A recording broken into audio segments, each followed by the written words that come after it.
One second. Again, you have. Okay. So, okay, let me start then. I think. So, पिछले session में we discuss, guys, what is variable, right? Variable we discuss कि कैसे variable में value assign होता है. We have taken the concept of bucket, right? बाल्टी का concept हमने बताया था. सो जो लोग भी, अगर आप पिछला वीडियोस नहीं देखें तो प्लीज देखिएगा, तभी समझ में आएगा कि क्या है बकेट का कॉन्सेप्ट. हमने बाल्टी की वजह से, बाल्टी की ये जो वेरिएबल डेमो है, इसमें मैंने क्या कॉन्सेप्ट बताया, इसको जरूर देखिएगा. बहुत, अगर ये क्लियर हो जाता है तो ऑलमोस्ट, अगर ये पता चल जाए कि कैसे वैल्यू असाइन हो रहा है, इसका इस स्टेटमेंट का क्या मतलब है, तो मोस्टली आपका बहुत ऐसे प्रोग्राम होंगे जो इससे सॉल्व हो जाएंगे. हम आगे करेंगे ये बकेट के कॉन्सेप्ट से, तो ये जरूर देखिएगा. एंड हमने मेथड भी देखा था कि method, what is return type. This is the formula, right, which I told how to create the method actually. So there is 3 parameter always we have to think about: access modifier and return type and method name. And on the basis of this, I showed multiple methods, right? See just I'm recapping that. See this, run is one method, read is also another method, and similarly we have an some method which is returning int, right? And get name method which is returning string. And the below method, if you see, this is nothing but a boolean method which is returning boolean, right? So we have seen all these methods. So our today's topic would be uh, regarding package. What is package actually? Package का क्या फायदा है? क्योंकि अगर आप देखेंगे तो not only in जावा, कोई भी लैंग्वेज है तो हम क्या करते हैं, जो भी कोड लिखते हो वो किसी ना किसी फोल्डर में लिखते हैं, राइट? सो इन जावा फोल्डर को हम पैकेज बोलते हैं, राइट? तो सिमिलरली अगर आप चाहे पाइथन करिए, चाहे जावा स्क्रिप्ट, चाहे एनी लैंग्वेज, राइट? तो उसमें क्या होता है कि हमारा हर चीज एक किसी ना किसी पैकेज में रहेगा, किसी ना किसी फोल्डर में रहेगा. तो एक फोल्डर से दूसरे फोल्डर में अगर आपको कोड कॉल करनी है, तो in that case there will be some statement we will be writing on the top of the class. तो हम आज देखेंगे उसको. Looks like, see this, it's hanging. Just give me 1 second, guys. Today I'm facing some issue in this laptop. I don't know why.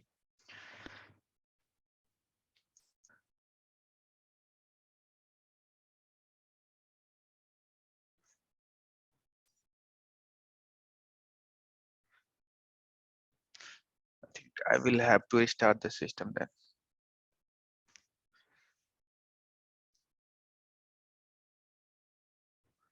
One second, guys. Let me restart my system. I'll join back.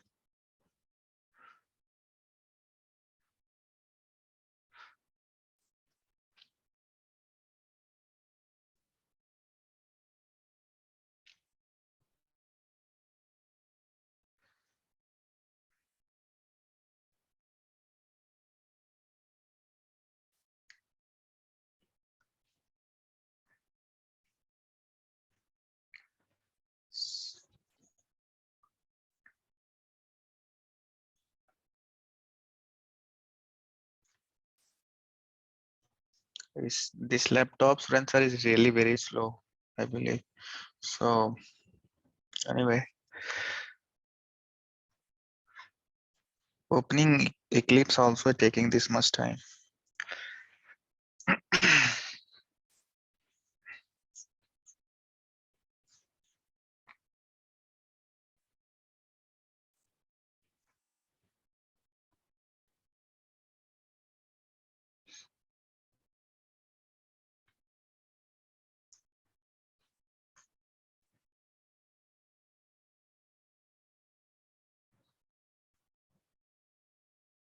Generally, it won't take more than 30 seconds, max to max 1 minute, right?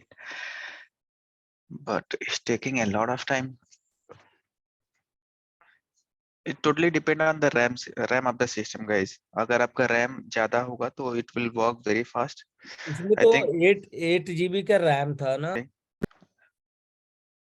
ठीक है. आज हम देखेंगे package का क्या concept होता है। Package बहुत इंपॉर्टेंट होता है। जैसे अगर हमने यहाँ पर डे वन लिखा है, तो day one is nothing but a package. Package is nothing but, अगर हम लेमन टर्म में बात करें तो is nothing but a folder. हमने दिखाया भी था कि अगर आप वर्क स्पेस में जाएंगे, तो वर्क स्पेस में अगर आप जाते हैं, इसका वर्क स्पेस कहाँ पर है? डेस्कटॉप पे, राइट? हमने देखा था। तो ये इसका वर्क स्पेस में अगर जाएंगे तो it's just a simple folder, right? See this, अगर आप देखेंगे तो ये फोल्डर है। तो आप अगर यहाँ पर एक लेस से एक फोल्डर बनाते हैं तो देखिएगा एक पैकेज बन जाएगा। सिंपल, लेस से हम इक्लिप्स में कुछ नहीं कर रहे हैं। Let's say day two, I am giving like day two here, right? अब यहाँ पर इक्लिप्स में तो नहीं बना है, लेकिन अगर आप देखें तो यहाँ पर है नहीं। रिफ्रेश करिए इसको, देखते हैं कि आता है। तो फोल्डर को हम as a, see this, folder is nothing but a package. देखिए यहाँ से नहीं बनाया मैंने, वर्क स्पेस से बनाया।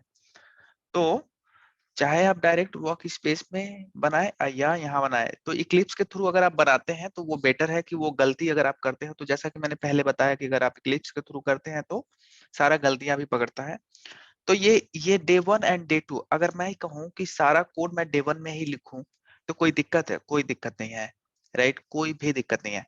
लेकिन हम डे टू करने का बस एक ही लॉजिक है कि आप वो कोड डिस्क्रिमिनेट कर पाए कि कौन सा डे वन पे पढ़ाया गया था, कौन सा डे टू पे पढ़ाया गया। इसलिए हमें मल्टीपल फोल्डर्स बनाने पड़ते हैं, राइट? कि हमारा पता चले कि जैसे आप मल्टीपल फोल्डर्स इसलिए भी बनाते हैं, अगर अपने अपने लोकल लैपटॉप की बात करें तो, जैसे आप मतलब बर्थडे पार्टी का फोटो इसमें रखते हो, मतलब कॉलेज वाले स्कूल का फोटो किसी दूसरे फोल्डर में रखते हो, जिससे फोल्डर अलग अलग रखने से आपको पता चलता है कि किसमें क्या कोड है। This is one thing. दूसरा चीज अभी हम देखने जा रहे हैं जो सबसे इंपॉर्टेंट चीज है। लेट्स से हम एक पैकेज बनाएंगे जिसका नाम रखेंगे package, package one, right? This is package one. And एक और पैकेज हम बनाएंगे जिसका नाम रखेंगे हम पैकेज टू, पैकेज टू। तो अभी हम फोकस करेंगे package one, package two, package. ये डे टू हमको अभी जरूरत नहीं है तो हम इसको डिलीट कर सकते हैं। तो package one and package two में ही हम सारा लॉजिक हम डिस्कस करेंगे। लेट्स से पैकेज वन में, जस्ट इमेजिन पैकेज वन में हम एक क्लास बनाने जा रहे हैं। Let's say class name I am keeping package one. Class का नाम ऐसा लिखेंगे जिससे हमें पता चल जाए कि किस में क्या है। तो हम यहाँ पर लिख सकते हैं package one, package one class one. मतलब पैकेज वन में क्लास वन पहला क्लास है। Just imagine, by seeing the class name you should be able to understand कि कौन सा क्लास किस पैकेज में है। इसलिए मैंने ऐसा क्लास का नाम रखा है। एक क्लास का नाम तो कुछ भी रख सकते हैं, राइट? तो यहाँ पर आप समझ गए कि ये है आपका package one class one, means package one में क्लास वन है, पहला क्लास है। लेट्स से यहाँ पर हमें इस पैकेज में हम क्या करते हैं, इस पैकेज में भी हम एक क्लास बनाएंगे। तो इसका नाम रखेंगे package two class one. Package two में पहला क्लास है, मतलब नेमिंग कन्वेंशन हम ऐसा रख रहे हैं जिससे आप क्लास का नाम देख करके पता चल जाएगा कि क्या है, राइट? लेट्स इमेजिन हियर, हम मेन मेथड, इसमें हम मेन मेथड नहीं, एक हम क्या करते हैं, कुछ ऐसा करते हैं कि एक वेरिएबल, सिंपल सा एक लेट्स से वेरिएबल बनाते हैं, चाहे कोई एक मेथड बनाते हैं, int let's say int L रखते हैं, राइट? और एक मेथड इसमें बनाते हैं public wide, let's say public wide something, let's say run.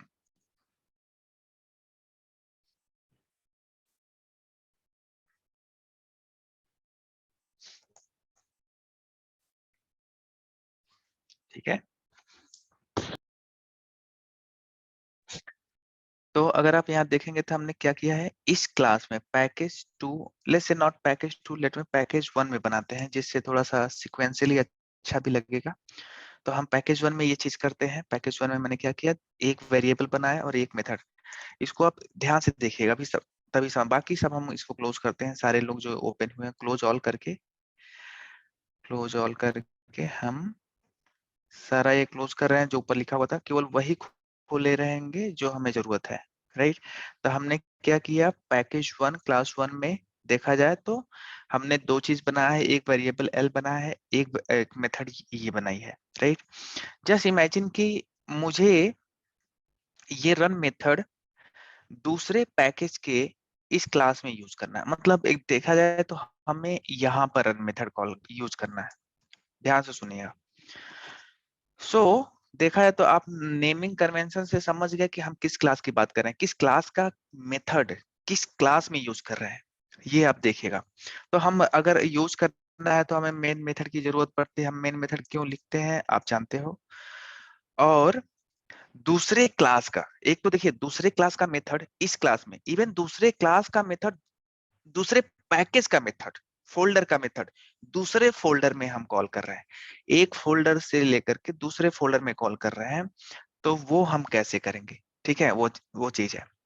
तो अगर देखिए तीन या चार पॉसिबिलिटी आप यहाँ बना सकता हूँ, क्या कि इस क्लास का जो मेथड है इसी इसी पैकेज के अंदर दूसरे क्लास में यूज करो। देखिएगा मैं एक और क्लास इसी में बनाने जा रहा हूँ, चार पॉसिबिलिटी बताऊंगा कि जो क्वेश्चन पूछे जा सकते हैं और कैसे घुमाएगा वो इंटरव्यूअर। लेट्स से पैकेज 1 ये क्लास 2 हो गया, क्लास 2 मतलब पैकेज 1 के अंदर ये दूसरा क्लास है, package nothing but folder.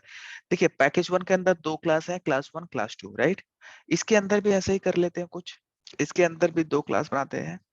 Anyway अभी अभी जरूरत नहीं है। तो अगर सपोज हम पैकेज 1 क्लास 1 का मेथड पैकेज 1 क्लास 2 में कॉल करना है, इसमें कॉल करना है या इसमें कॉल करना है, तो हम कैसे कॉल करें, ध्यान से देखिएगा। यहाँ यहाँ इस क्लास का मेथड मतलब क्लास 1 पैकेज 1 क्लास 1 का मेथड पैकेज 1 क्लास 2 में भी कॉल कर सकते हैं एंड पैकेज 2 क्लास 1 में भी कॉल कर सकते हैं, यहाँ भी कॉल कर सकते हैं। तो क्या डिफरेंस है देखिएगा। सपोज ये रन मेथड इसी पैकेज के अंदर किसी दूसरे क्लास में कॉल करना है। देखिए मतलब देखा जाए तो इसमें हम कॉल करना चाह रहे हैं पैकेज 1 क्लास 2 के अंदर। मतलब कॉल करना है तो कैसे क्या करना होगा, मेन मेथड हम लिखते हैं just for to run the program. And अब मुझे कॉल करना है तो कॉल कभी भी करना होगा, रिमेम्बर दिस, किसी क्लास का कोई भी मेथड या वेरिएबल अगर किसी दूसरे क्लास में कॉल करना है, चाहे वो सेम पैकेज में हो चाहे वो दूसरे पैकेज में हो, तो आपको ऑब्जेक्ट बनाना पड़ेगा। पहला चीज, किस क्लास का ऑब्जेक्ट, जिस क्लास में वो मेथड है या वेरिएबल है जिसको आप यूज करना चाह रहे हैं। तो किस क्लास का मेथड हम यूज करना चाह रहे हैं, पैकेज 1 क्लास 1 का मेथड, राइट। तो हमें क्या करना होगा, पैकेज 1 क्लास 1 का हमें यहाँ पर ऑब्जेक्ट बनाना पड़ेगा। पहला चीज ये है क्लास का नाम, राइट। इसको एबीसी नाम रख लीजिए एंड इसका कंस्ट्रक्टर यहाँ पर हम कॉल करेंगे। क्लियर है, ये ऑब्जेक्ट बन गया। अब देखिएगा एबीसी डॉट करोगे आप, एबीसी डॉट तो आपको एल भी दिख रहा है जो कि इसमें एल था, राइट, पैकेज 1 क्लास 1 में। और दूसरा क्या था, रन, राइट। हमें रन मेथड यूज करना है। देखिए हम रन मेथड यहाँ पर, और लेट्स से अगर हमें इसके अंदर कुछ प्रिंट करा देते हैं I am running, just imagine. So अगर मैं इस क्लास का कोड रन कराता हूं, देखिए वहां का क्लास मैं इस क्लास में यूज कर रहा हूं और मैं रन कराऊंगा तो ये आपका देखिए प्रिंट प्रिंट क्या करना चाहिए, आई एम रनिंग सीरीज, हमने इस क्लास में। लेट्स से अब मेरा सिनेरियो क्या है कि सेम कोड अब दूसरे पैकेज के फोल्डर ही चेंज कर दिया, दूसरे फोल्डर में मुझे रन कराना है, राइट। तो मैं क्या करूं, यहाँ पे रन कराने के लिए आपको मेन मेथड तो चाहिए, बिना मेन मेथड के तो रन नहीं होगा, राइट। मेन मेथड तो ऑलरेडी लिखा हुआ है। तो हम क्या करें बताइए, सेम क्लास फिर उस क्लास का मुझे ऑब्जेक्ट बनाना पड़ेगा, क्योंकि इस क्लास का मुझे मेथड इस क्लास में यूज करना है। तो ऑब्वियसली मुझे देखा जाए तो यही कोड अगर मैं कॉपी करके यहाँ लिख दूं, राइट, से this any any confusion here अगर मैं डायरेक्टली कॉपी कर दे रहा हूं यहाँ तो, राइट? कोई कंफ्यूजन नहीं होना चाहिए। लेट्स इमेजिन सी दिस, ये आपने लिखा, राइट? देखिए यहाँ पर ये आपने ऑब्जेक्ट बनाया और रन मेथड कॉल किया, राइट? यहाँ पर Right. देखिए डिफरेंस देखिए। एनी क्वेश्चन हाँ, गाइस, एनीबॉडी, एनी? हाँ जी बताइए, anybody have any question? Guys, please, Nipun, could you please mute yourself? yes, Okay. sure. So यहाँ देखिए पैकेज वन, यहाँ पैकेज वन क्लास 2 में जब हमने उसको बनाया था सेम पैकेज के अंदर, so see this is what I have written, right? And same अगर मैं कोड यहाँ लिख रहा हूँ तो मुझे एरर आ रहा है। see this same code, see this, आप सेम पैकेज में सेम फोल्डर में दूसरे क्लास में कॉल कर रहे हैं रन को, सेम पैकेज के अंदर। देखिए आप package one class 2, package one class 2, package same है, फोल्डर सेम है, आप रन मेथड कॉल कर रहे हो, there is no issue. See this, nothing else, right? Nothing else I have written here, see this package one, but same thing when I am writing in different folder, see this is package 2, right? Package 2 is nothing but folder 2। अगर folder 2 में अगर आप same चीज लिख रहे हो तो you are getting some error. So ये एरर क्यों आया ये समझना होगा। रिमेंबर दिस, अगर एक फोल्डर का कोड दूसरे फोल्डर में जब मतलब कॉल करते हो तो आपको इंपोर्ट करना पड़ता है। यहाँ पर इंपोर्ट लिखना पड़ेगा। इंपोर्ट, देखिए सेम पैकेज में करोगे तो इंपोर्ट करने की जरूरत नहीं है, राइट? लेकिन अगर आप दूसरे फोल्डर में कर रहे हो, रिमेंबर दिस, तो ये इंपोर्ट स्टेटमेंट हमें लिखना पड़ता है। और क्या इंपोर्ट करना है? वो क्लास, जिस क्लास को आप यूज करना चाह रहे हैं इस क्लास में, तो यही क्लास है ना जो मुझे हमें यूज करना है। तो हम यहाँ सिंपल सा इंपोर्ट स्टेटमेंट लिख करके और ये लिख दें और सेम कॉलम, सी दिस। अब ये जस्ट इमेजिन, अगर आप इस तरह नहीं करना चाहते, there is one issue, let me show you. अगर आप ये नहीं करना चाहते तो यहाँ पर जस्ट ये बताता है, यहाँ पर आप कर्सर ले जाएंगे, सी दिस, यहाँ पर तो आपको जो है यहाँ पर इस तरीके से, राइट, आपको करना, ये खुद कर देता है। लेकिन हम बता रहे हैं आपको कैसे करना। अगर सपोज इन केस आपको नहीं समझ में आया तो आपको इंपोर्ट स्टेटमेंट लिखना है, उसके बाद क्या लिखना है, यही क्लास तो मुझे चाहिए, ये क्लास, राइट? ये क्लास लिखिए यहाँ पर जो चाहिए आपको। और ये किस पैकेज में है, किस पैकेज के अंदर, किस फोल्डर के, क्योंकि फोल्डर हमें बताना पड़ेगा। तो ये फोल्डर pkg1, ये आपको लिखना पड़ेगा ये चीज। तो देखिए हमने क्या बताया, हमने कहा कि इंपोर्ट करो पैकेज वन के अंदर जो ये क्लास है उसको इंपोर्ट करो। लेकिन ये चीज आपको यहाँ नहीं करनी पड़ी क्योंकि सेम पैकेज में है, सेम पैकेज में। तो सेम पैकेज में अगर कोड आपको यूज करना रहता है तो आपको इंपोर्ट स्टेटमेंट लिखने की जरूरत नहीं पड़ती है। लेकिन अगर पैकेज जो चेंज होता है तो आपको इंपोर्ट स्टेटमेंट लिखने की जरूरत पड़ती है। रिमेंबर दिस गाइस, क्लियर है? अब देखिए दूसरा चीज, जैसा कि हमने बताया ये खुद लिखने का तरीका, मैंने फिर से मैं ये रिपीट करता हूं, अगर आपको ऐसे लिखे और एरर आए तो इस पर कर्सर ले जाओ, वो खुद सजेस्ट करता है, राइट? खुद सजेस्ट करता है कि क्या करना है, आपको बताएगा कि क्या क्या कर सकते हो आप। तो कह रहे हैं कि there is 8 quick fixes available, क्या क्या अवेलेबल है, 8 तरीके से इस इश्यू को हटाया जा सकता है। जो कि हमारा इशू जो मेन सबसे टॉप पर है रिजॉल्व करने का, ये है इंपोर्ट करना। तो आप देखो कह रहा है कि इंपोर्ट कर लोगे तो आपका प्रॉब्लम सॉल्व हो जाएगा, सीधे। तो ये बताता भी है या तो आप इंपोर्ट कर लो और एल्स आप खुद से लिखो। या तो अगर आपको अगर ऐसे बहुत सारे इशू तो लेट्स से कि ऐसे 50 लाइन पर आपको इंपोर्ट करना तो हर बार जा करके आपको इंपोर्ट इंपोर्ट इंपोर्ट करना पड़ेगा। तो आप कंट्रोल शिफ्ट ओ प्रेस करोगे तब भी अपने आप इंपोर्ट हो जाएगा, कंट्रोल शिफ्ट ओ, तो ऑटोमेटिकली वो इंपोर्ट कर लेगा, आपको कोई डाउट नहीं होना चाहिए इसमें, राइट? अब आते हैं, पैकेज का कॉन्सेप्ट तो समझ में आ गया, जो पैकेज का वजह से हमें इंपोर्ट करना पड़ता है अगर पैकेज चेंज होता है। आते हैं एक्सेस मॉडिफायर पर, थोड़ा देखिएगा ध्यान से।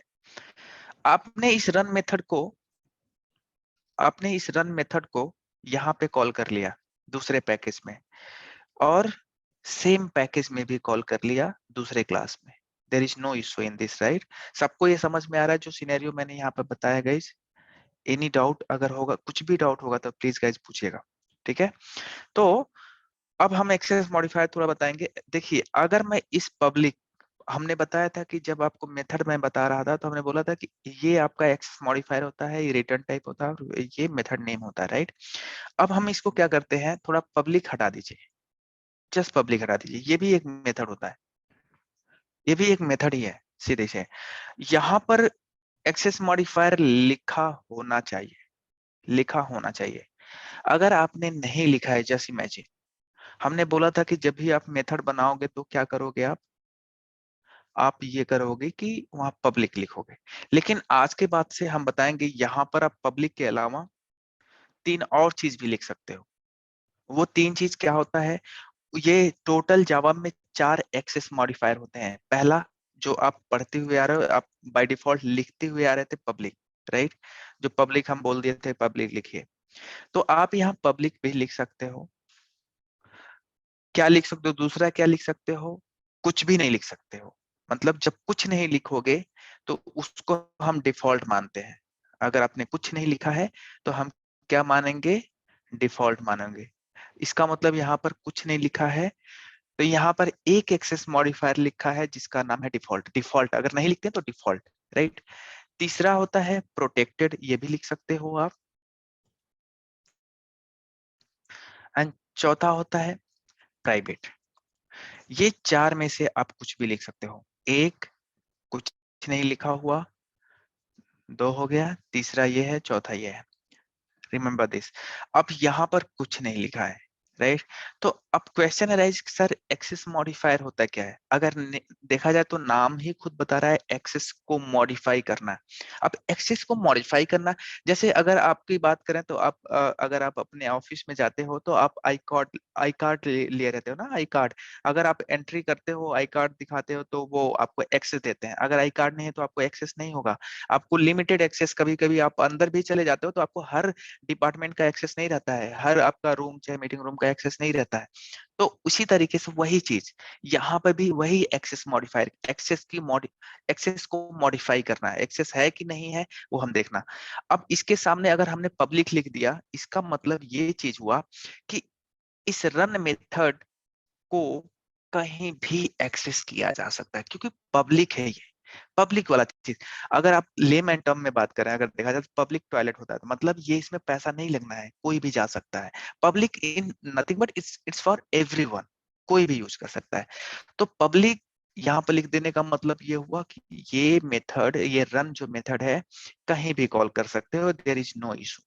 चाहे आप अपने ही पैकेज के अंदर, अपने फोल्डर के अंदर, चाहे किसी दूसरे फोल्डर के अंदर, there will not be any restriction on that, अगर आपने पब्लिक लिख दिया तो। लेकिन अगर आपने पब्लिक के अलावा कुछ और लिखा तो चलो देखते हैं क्या रेस्ट्रिक्शन आता है। अगर मैंने ये हटा दिया, चलिए देखिए, इसमें, इसके अंदर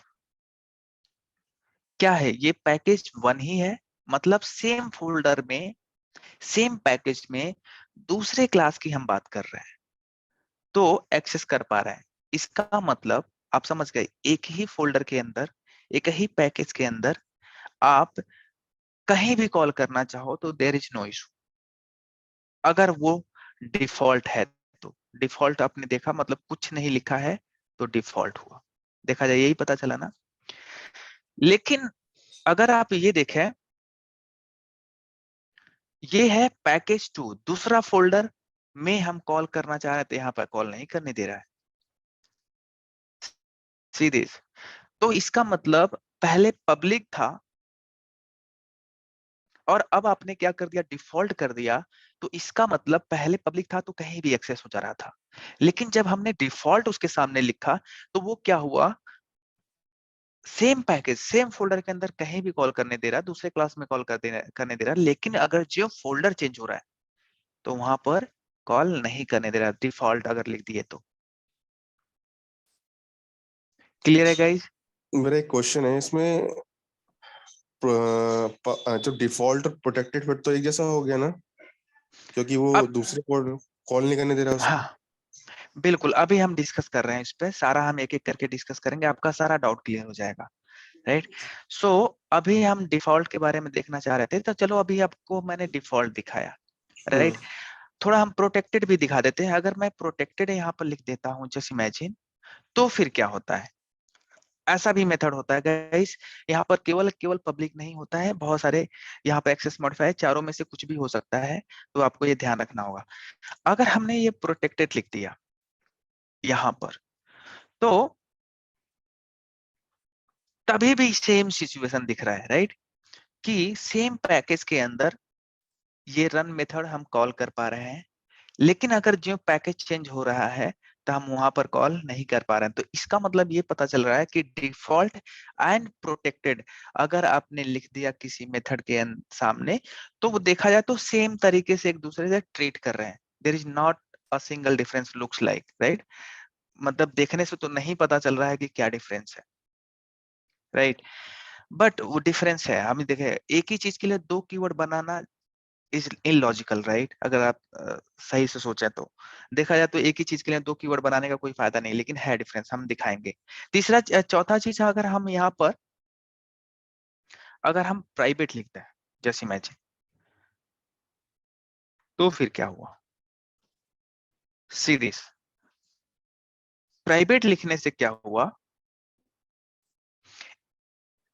इवन सेम फोल्डर में है, सेम पैकेज में है, तब भी दूसरे क्लास में कॉल नहीं करने दे रहा। Let alone the package change, package अगर आपने चेंज कर दिया तब तो वैसे भी नहीं। अब ये तो क्या कर रहा, प्राइवेट लिखने से क्या हो गया, आपका सेम पैकेज के अंदर दूसरे वाले मतलब पड़ोसी वाले क्लास में भी नहीं जाने दे रहा है, सेम पैकेज के अंदर।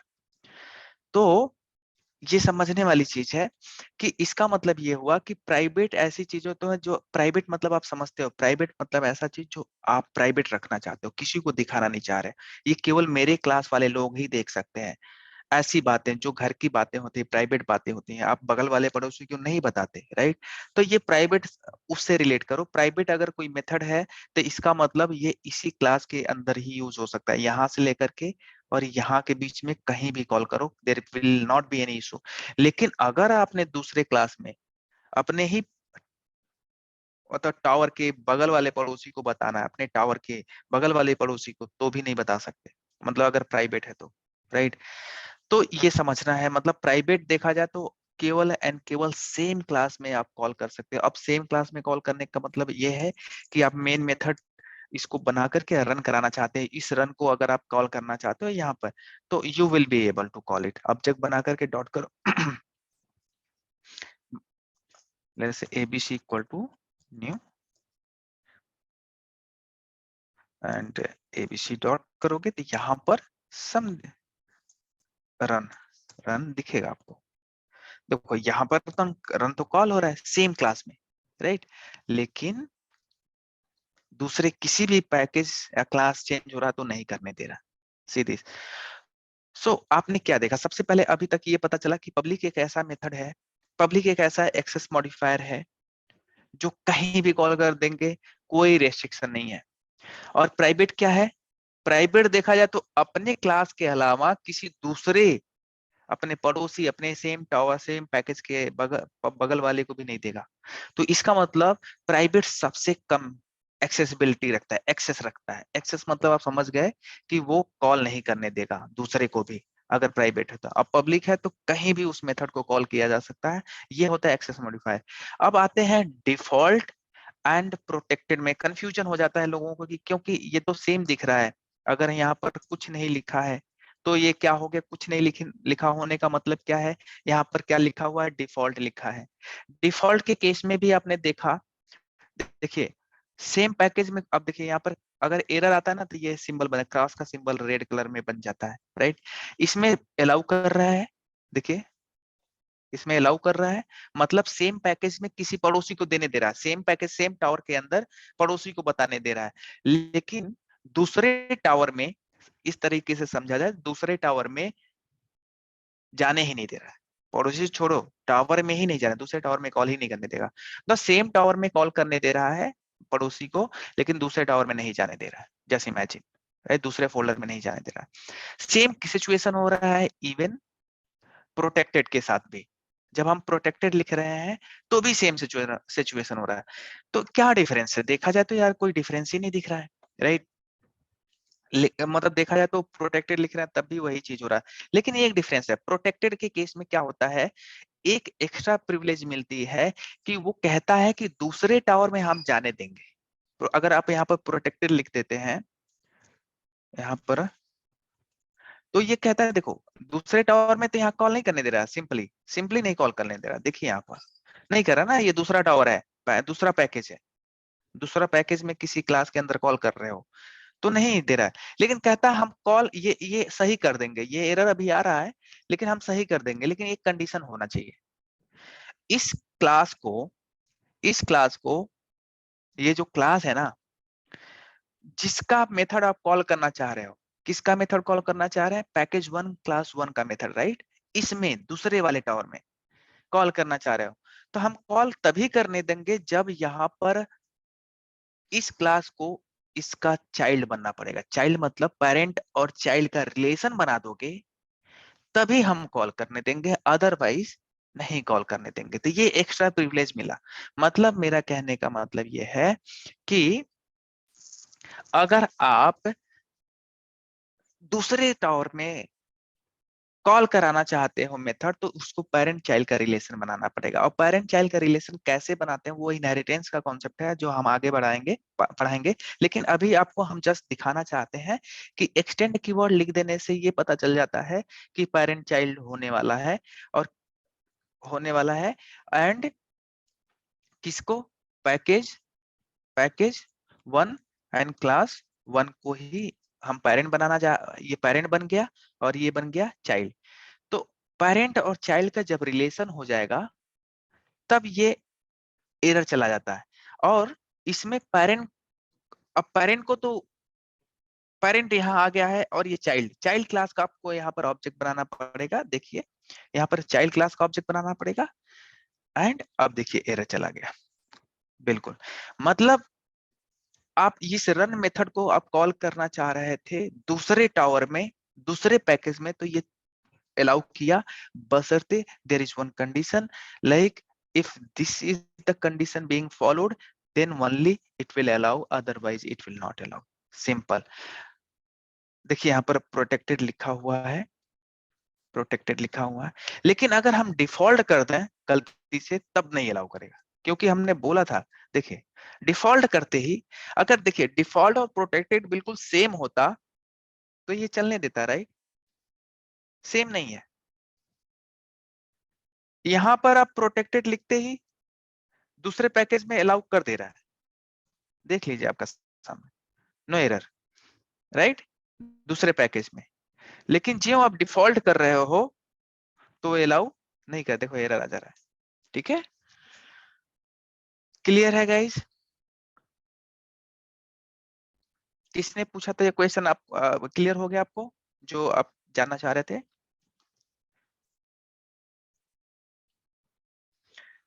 जी। अगर कोई क्वेश्चन होगा तो पूछ लीजिएगा, देयर इज नॉट लाइक इसी क्लास में, आप एक बार रिकैप करिएगा पूरे सेशन का। और इन केस अगर आप लोगों को डाउट कभी भी आए तो हम नेक्स्ट सेशन में हमेशा इनिशियल 5 मिनट या 10 मिनट के अंदर आप क्वेश्चन पूछ सकते हैं। तो अब प्रोटेक्टेड एंड डिफॉल्ट, अब मैं पूछूं, बताइए सबसे ज्यादा एक्सेस मॉडिफायर किसका होता है? पब्लिक का होता है, राइट? सबसे ज्यादा एक्सेस मॉडिफायर, अब जानते हैं ऑब्जेक्टिव क्वेश्चन में पूछा जाता है कि सीक्वेंस दिया रहेगा एक्सेसिबिलिटी का, तो आपको सही सेलेक्ट करना पड़ेगा, सबसे अधिक किसका हुआ? पब्लिक का हुआ। उसके बाद कौन बताएगा कि किसका होता है? पब्लिक के बाद कौन सबसे ज्यादा एक्सेसिबिलिटी रखता है पब्लिक के बाद? Any case? और सबसे कम कौन रखता है, कौन बताएगा?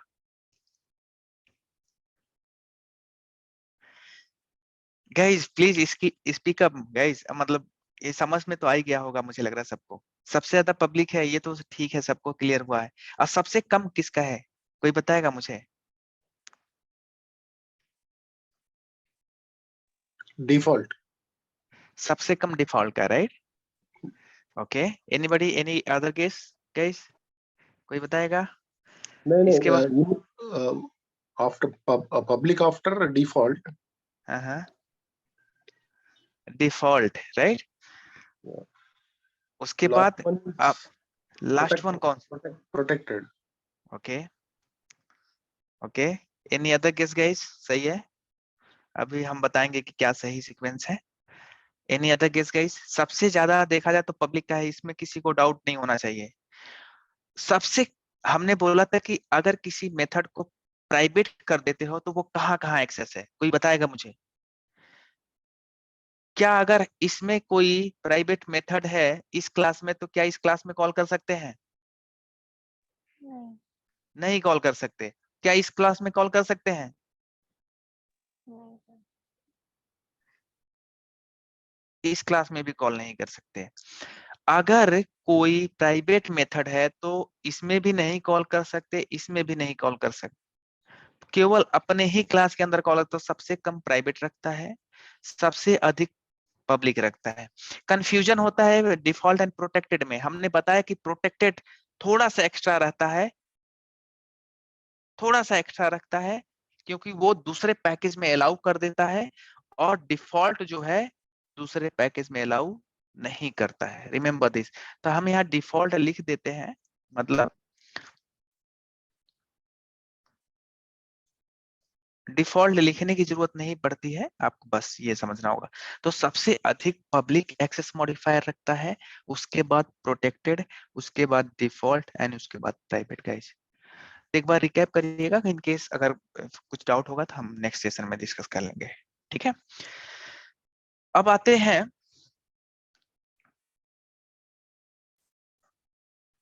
कंडीशनल सेंटेंसेस पे। Let me create one more package.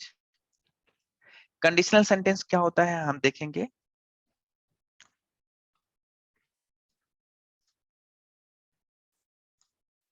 Operator बोल ले सकते हैं, कंडीशनल ऑपरेटर, राइट? इसमें हम एक क्लास बनाएंगे,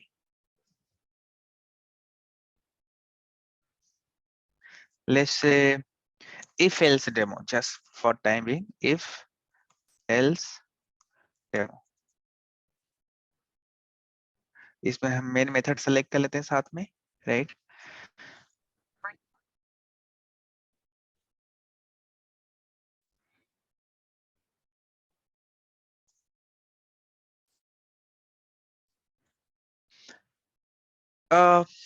अगर मुझे ये सिनेरियो मैं आपको देता हूँ, सिनेरियो देता हूँ जिससे आपको समझ में आएगा। लेट्स से मैं ये कहता हूँ कि अगर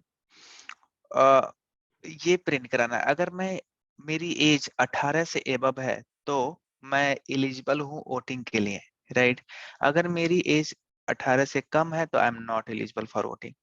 सिंपल, बहुत इजी है। लेट्स से कि ये आपको प्रिंट कराना है, अगर जैसे एज के बेसिस पर अगर 18 से ज्यादा है तो मैं एलिजिबल हूँ, अगर 18 से कम है तो एलिजिबल नहीं हूँ।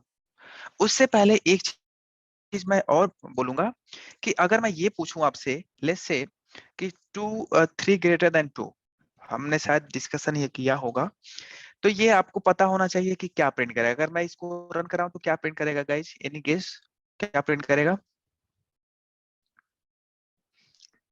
अगर मैं इसको रन कराऊं तो ये क्या प्रिंट करना चाहिए यहाँ कंसोल में? क्या लग रहा है आपको, क्या प्रिंट करना चाहिए? 3 greater than 2। रिटर्न टाइप क्या प्रिंट करेगा, मतलब आप क्या बोलना चाह रहे हैं? True, right? Hope so. Yes sir.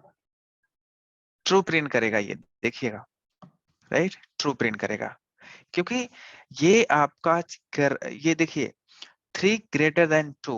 कुछ लोगों को लगता है कि ये 3 ग्रेटर देन 2 ही प्रिंट कर देगा, नहीं, ये ऑपरेटर है। अगर बीच में ऑपरेटर लगा रहेगा, अगर हम ये कहें, देखिए प्लस लगा देंगे तो कितना प्रिंट करेगा?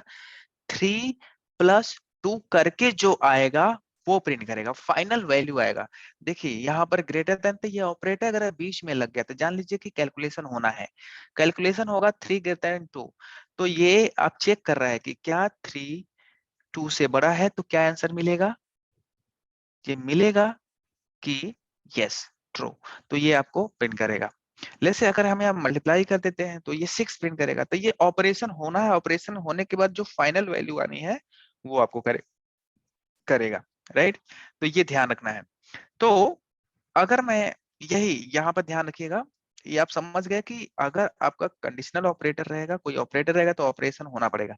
लेट्स से अगर हम ये कहते हैं कि इफ, देखिएगा प्लेन इंग्लिश पे आते हैं, यहाँ पर मैं ट्रू लिख देता हूँ, ध्यान से सुनिएगा, ट्रू लिख देता हूं एंड इसके अंदर system dot out dot println high I am true, just imagine, ऐसे लिखा है। तो यहां पर जब ट्रू रहता है ना, ट्रू रहता है, तो जेवीएम इसके अंदर का कोड रन कराता है। अगर ट्रू नहीं हुआ, लेट्स से अगर मैंने यहाँ फॉल्स लिख दिया, तो आपका ये कोड कभी ये फॉल्स है तो इसके अंदर का कोड चलेगा ही नहीं, राइट, अंदर जेवीएम जाएगा नहीं। देखिए ये ट्रू होना पड़ेगा तभी अंदर का कोड रन करेगा, अदरवाइज नहीं चलेगा, राइट। तो रिमेंबर दिस, ये कंडीशन बहुत इंपॉर्टेंट होता है, क्या कंडीशन। तो हम इसको ट्रू एंड फॉल्स ना लिख करके अगर मैं इस तरह लिखी let's say true greater than, तब भी बात तो वही हुई, बात तो घुमा फिरा के मैंने वही करा। यहाँ पर ट्रू आ रहा है कि नहीं आ रहा है, राइट। तो ये ट्रू है, अगर ट्रू हो गया तो अंदर का कोड रन करने वाला है, अदरवाइज नहीं रन करेगा। देखिए high I am true, right. अगर मैं ये कर दूं, राइट, तो ये अंदर का कोड रन नहीं हुआ क्योंकि ये फॉल्स हो जाएगा, राइट। तो ये ध्यान रखना होगा, ये जो इफ का ब्रैकेट होता है ना, इसमें बुलियन होता है, इसको हम बुलियन बोलते हैं, राइट। तो बुलियन अगर ट्रू या तो फॉल्स होता है, अगर ट्रू हुआ तो ट्रू होगा तभी ये कोड चलने वाला है। ये ब्लॉक मतलब कोड मतलब ये ब्लॉक यहां से यहां तक का, नहीं तो नहीं होगा।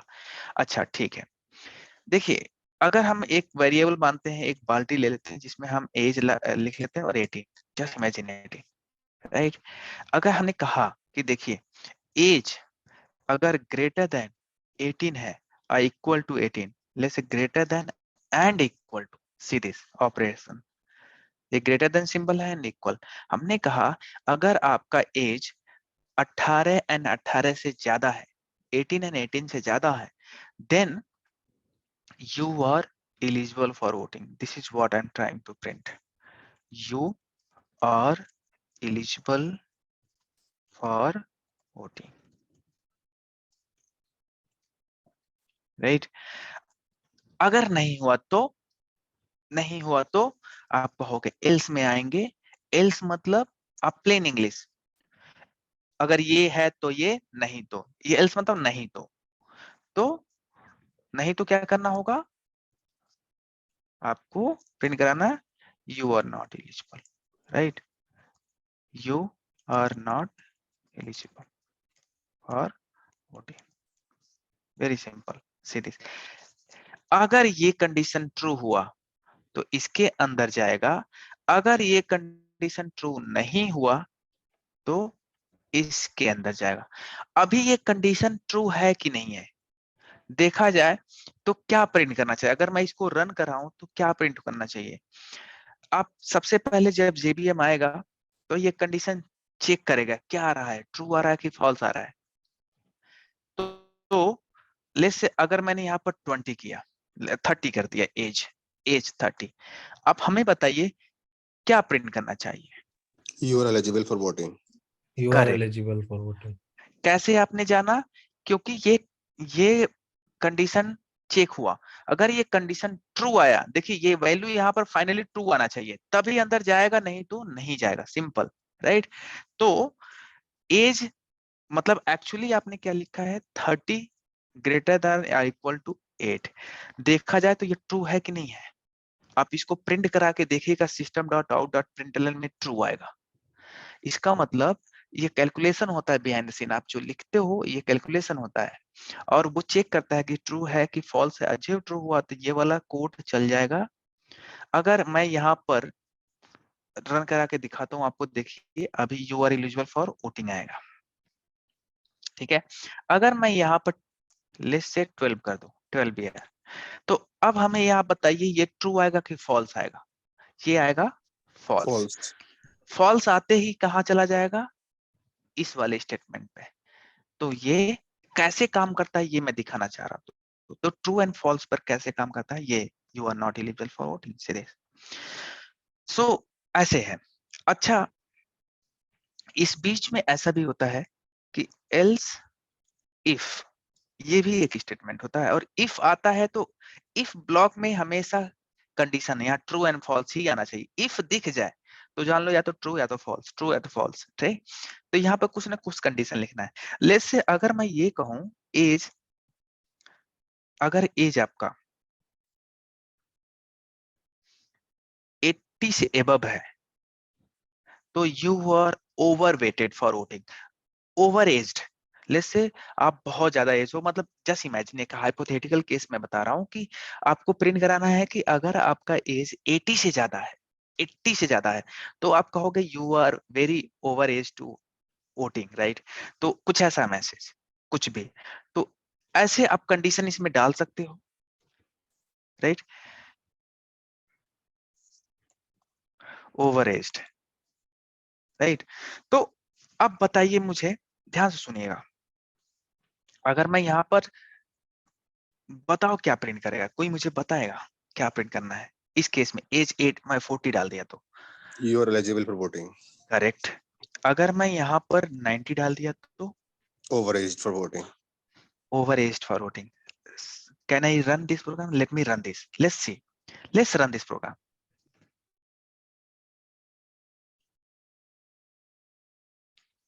नो, ये नहीं किया। जानते क्यों?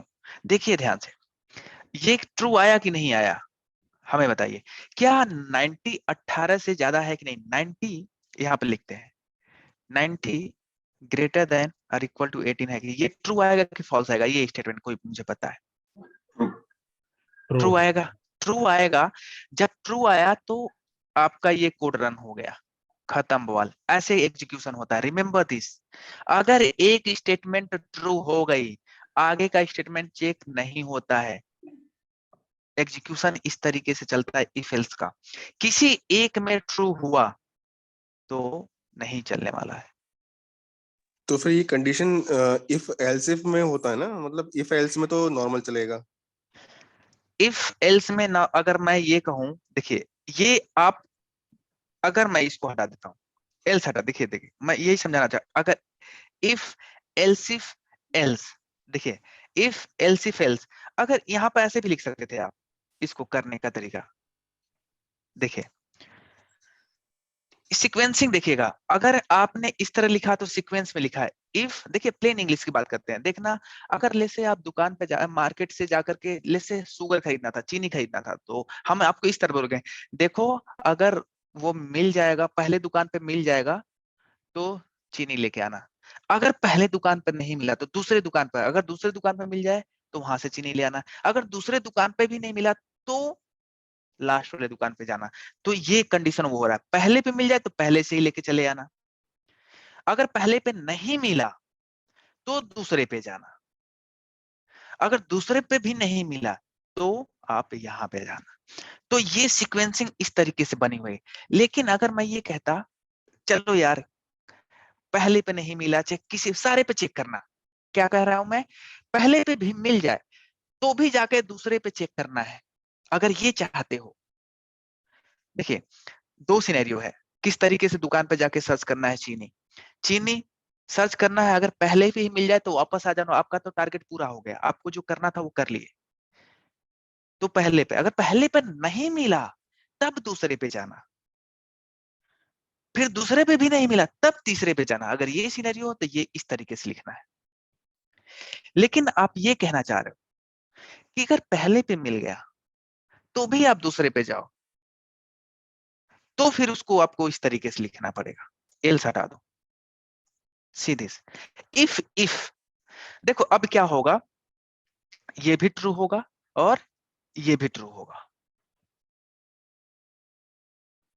देखिए एल्स लिखने का मतलब ही समझ में आ गया। एल्स मतलब होता है जब पिछला वाला ना हो तब एल्स में आना। देखो ना ये प्लेन, अगर आपने एल्स नहीं लिखा तो ये सारे चेक करेगा, इस पे भी मिल गया ठीक है, इस पे भी चीनी मिल रहा ठीक है, अब जब कहीं नहीं मिलेगा तब यहाँ पर आएगा। ये दो पहले पे मिल जाएगा तभी भी चेक, दूसरे पे चेक करने आएगा। अब देखिएगा दो प्रिंट करेगा, दोनों प्रिंट करेगा सीधे। तो आपको ये समझना पड़ेगा। इसको नेस्टेड इफ एल्स बोलते हैं क्या? नहीं ये नेस्टेड इफ एल्स नहीं है, मैं अभी उसको भी बता देता हूँ। ये तो सिंपल सा प्लेन नॉर्मल इफ एल्स है, नॉर्मल इफ एल्स, ठीक है। तो ये सिनेरियो समझ में आया। अगर आपको केवल केवल एक ही, भाई आपका जब टारगेट पूरा हो जाए तो वहीं से वो रिटर्न हो जाओ, तो ये तरीके से लिखना है। लेकिन आप चाहते हो कि सारे दुकान पे चेक हो तो आप लास्ट में केवल एल्स लगाइए, इस तरीके से लिखते आइए, ठीक है। नेस्टेड इफ एल्स क्या है, चलिए अब इसी सिनेरियो को, लेकिन देखा जाए तो हमने 90 किया और हम चाह रहे थे यही केवल प्रिंट करें, हम चाह रहे थे। देखा जाए तो मेरा इंटेंशन क्या था, मेरा इंटेंशन था कि ये प्रिंट कराना, राइट। अगर मैंने 90 डाला है तो ये कैसे करें, हम केवल एंड केवल ये प्रिंट कराना चाह रहे हैं। कोई मुझे बताएगा कि ये केवल यही प्रिंट हो, मेरे को केवल यही प्रिंट करना है। अगर ये सिनेरियो चाहे जैसे भी कैसे, तो मैं एक काम कर सकता हूँ, केवल मैं ये चाहता हूं अगर प्रिंट कराना, अगर मैं इसको रन कराऊं तो अभी तो प्रिंट करेगा you are eligible for voting. लेकिन मैं अगर इसको ये कह दूं कि देखो भाई आप 18 से एबव चेक करो लेकिन 80 से कम चेक करो, मैं ये बोल सकता हूं नहीं बोल सकता? आप देखा जाए तो हम ये बोल सकते हैं कि नहीं बोल रहे? पहला वाला कंडीशन जो है इफ का, मैं ये बोल सकता हूं ना कि भाई आप 18 से ज्यादा तो चेक करो लेकिन 80 से ज्यादा मत चेक करो, 80 से कम ही वाले रहेंगे तो आप ये मैसेज प्रिंट करो। जिनका एज 80 से कम हो उनके लिए बस ये मैसेज प्रिंट करो, 18 से ज्यादा हो और 80 से कम होते ये मैसेज प्रिंट करो। लेकिन जहां 80 से ज्यादा हुए तो ये मैसेज प्रिंट कर देना। अब ये चीज कहूं कैसे, तो मैं बोलूंगा आप 18 से ज्यादा, 18 और 18 से ज्यादा तो चेक करो, लेकिन आपने ये नहीं बोला कि कहां तक। अगर मैं यहाँ पर 190 भी डाल दूं तभी भी तो ये सही हो रहा है, राइट। लेकिन आपने इसका लिमिट नहीं बताया कि कहां से कहां तक चेक करना, 18 से ज्यादा चेक करो लेकिन कहां तक, ये नहीं बताया। लेकिन अगर ये बताना है तो आप यहाँ पर एंड कंडीशन डाल सकते हो, and condition, and age less than, see this, less than कितना होना चाहिए, 80, सी दिस। मैंने क्या बोला कि आप 18 से ज्यादा तो चेक करो लेकिन कहां तक चेक करो, 80 तक, 80 तक होगा तो ये प्रिंट करना। अब देखिएगा ये प्रिंट करेगा सीरीज,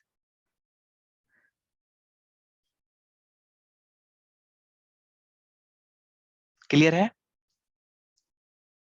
Yes. यहाँ पर कंडीशन, यहाँ पर कंडीशन देखिए आते हैं। तो जब आपने यहाँ पर या 90 कर देते हैं, 190 नहीं, ठीक है।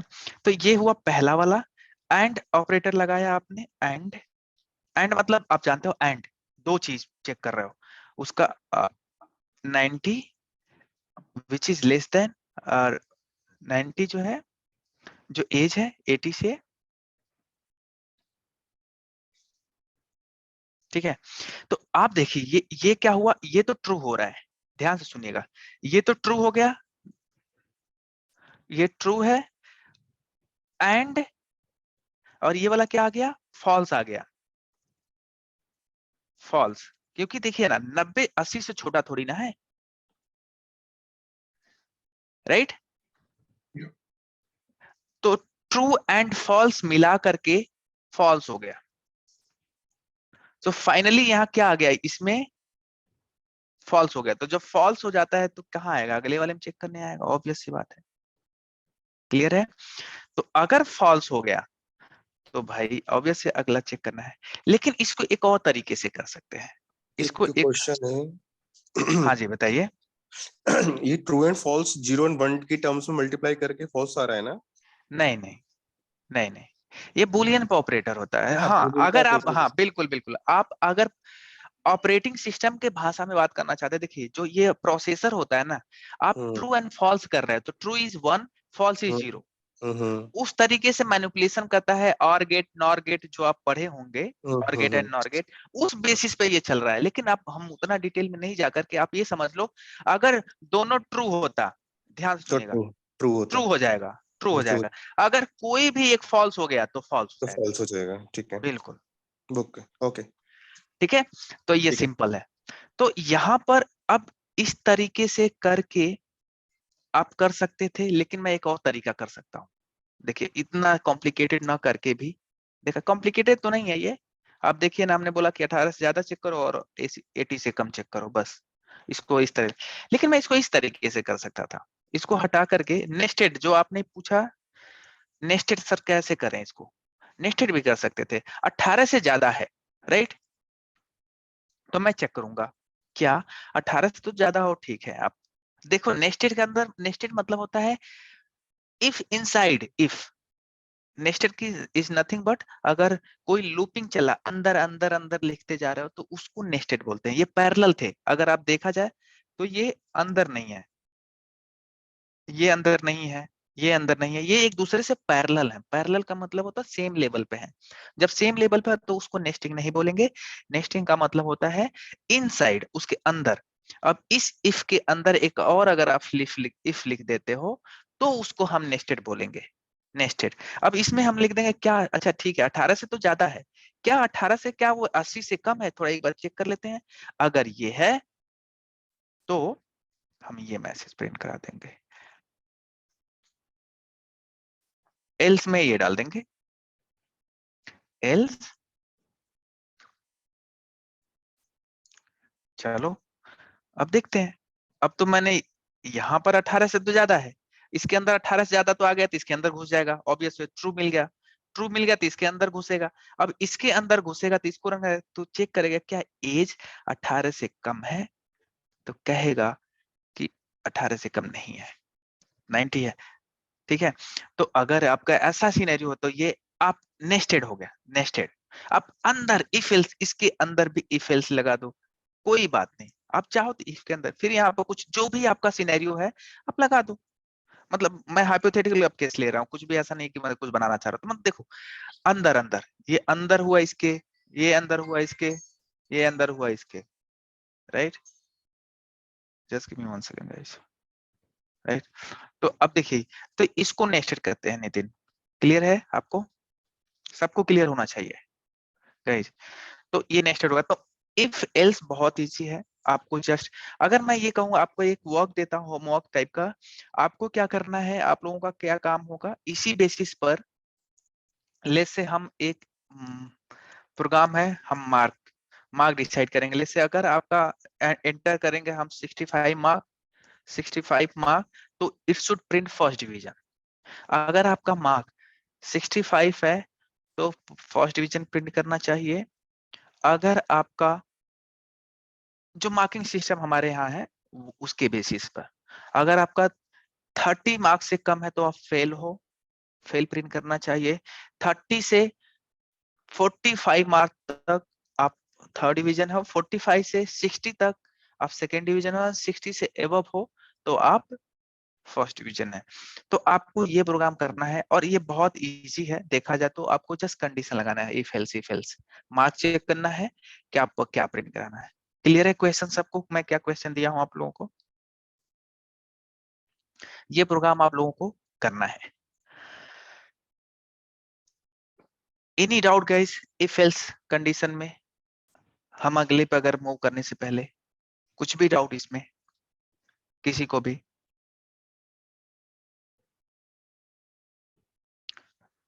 चलो ठीक है, अच्छी बात है, कोई डाउट नहीं है। ये अगर मैं एक और क्वेश्चन पूछता हूँ, देखिएगा ये थोड़ा बेसिक क्वेश्चन है लेकिन बहुत इंपॉर्टेंट है, शायद मैंने अच्छा ठीक है, इस तरीके से जैसा कि हमने देखा था, ये 2+3 आप जानते हो कितना प्रिंट करेगा, राइट? ये 2+3, कोई मुझे बताएगा कि ये क्या प्रिंट करेगा अगर मैं इसको रन कराऊं तो?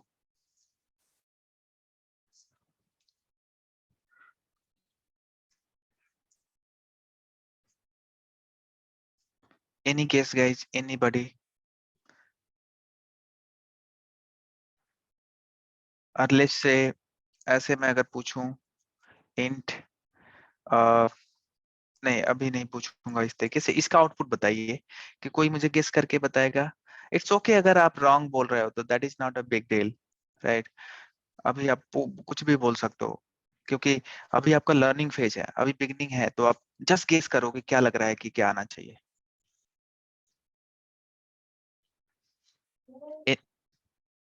Anybody, any guess? गेस करो गाइज, मतलब बोल रहा हूँ कि आप लोग गेस करो। इट्स ओके अगर रॉन्ग है भी तो, that is not a big deal. 5 5 Achilles Achilles 5. 5. 5 Achilles 5, right? That is what looks like. Let's run this. Okay ये छोटी चीजें हैं लेकिन आपको समझना पड़ेगा, क्योंकि मैं इसलिए ये सब दिखा रहा हूँ। बिलीव मी गाइस, ये ऑब्जेक्टिव क्वेश्चन में एज अ रिटन पेपर में आ रहे हैं, तो आपको देखना पड़ेगा। तो लगता तो इजी है, बट थोड़ा सा कॉन्सेप्ट रहता है हर चीज में, तो ये कॉन्सेप्ट आपको समझना पड़ेगा, इसलिए मैं बता रहा था। देखिए कैलकुलेशन हमेशा इसमें आपका इधर से होगा, तो जब भी आपका ऑपरेशन होगा तो क्या होगा, ये इंट है, ये इंट है, राइट? इंट इंट क्या होता है, इंट इंट क्या हो जाएगा, ऐड हो जाएगा।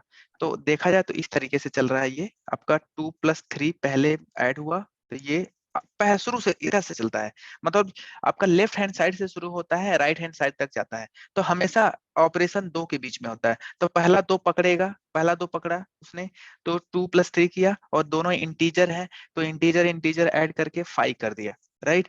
उसके बाद फिर पकड़ा इन दो को, 5 आ गया, इसके बाद इन दोनों को पकड़ा, राइट?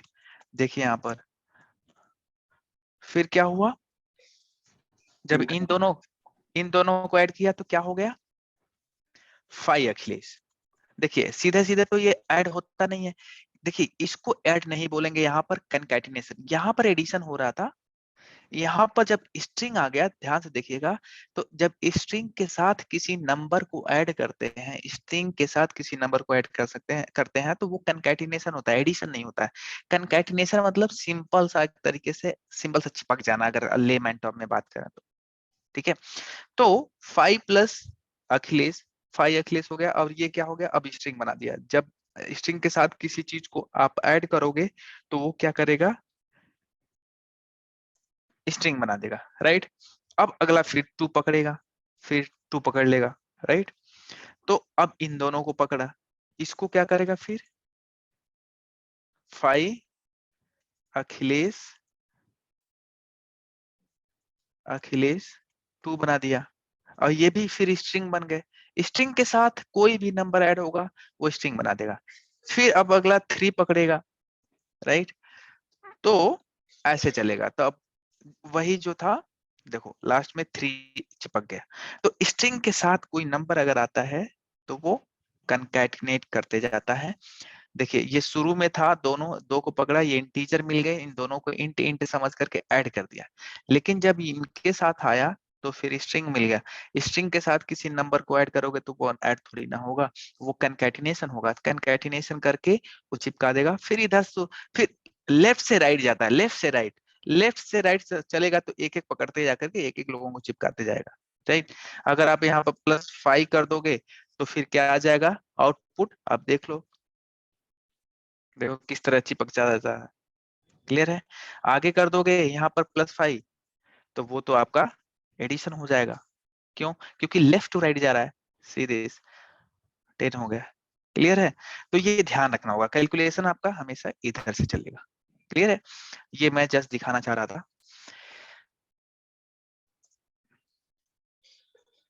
अब आते हैं, जैसे अगर हम इंट a इक्वल टू अगर हम 10 लिख देते हैं, तो आप इसका मतलब हमने बहुत डिटेल में दिखा था कि ये एक बकेट है, उसमें 10 डाल दिया। हम ऐसा भी कर सकते हैं, देखिए अब थोड़ा सा लॉजिकल चीजें हम बताना चाहेंगे, जैसे इंट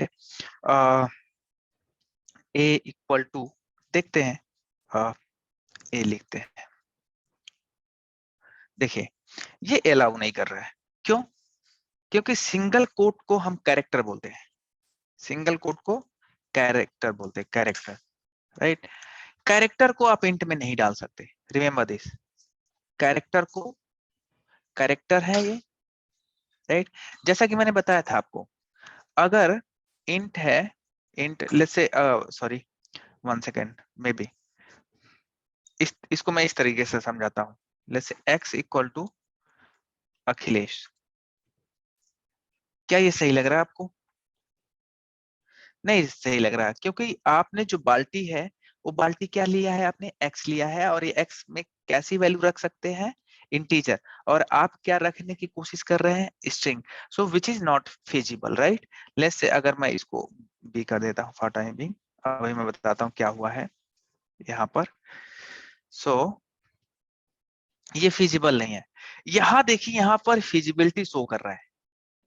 अगर मैं b को प्रिंट कराऊं, कोई मुझे बताएगा b की वैल्यू क्या प्रिंट करेगा? चलिए b की वैल्यू मैं प्रिंट कराना चाह रहा हूँ, 10.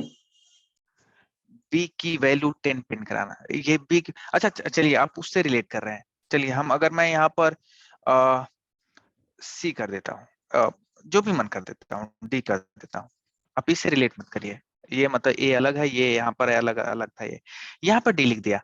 आप बताइए b की वैल्यू अगर मैं प्रिंट कराऊं तो क्या लग रहा है b की वैल्यू?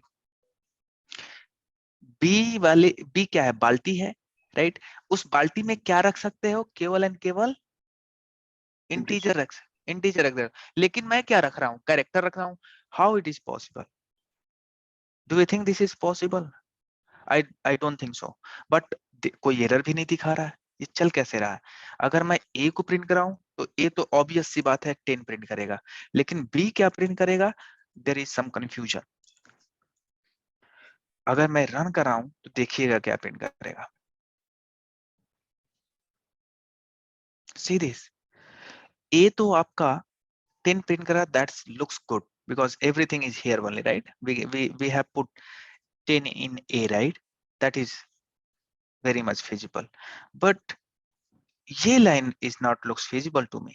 कैसे 100 आ गया, right? हमने तो d डाला है, it should print ideally d, right? but ये कैसे हो गया?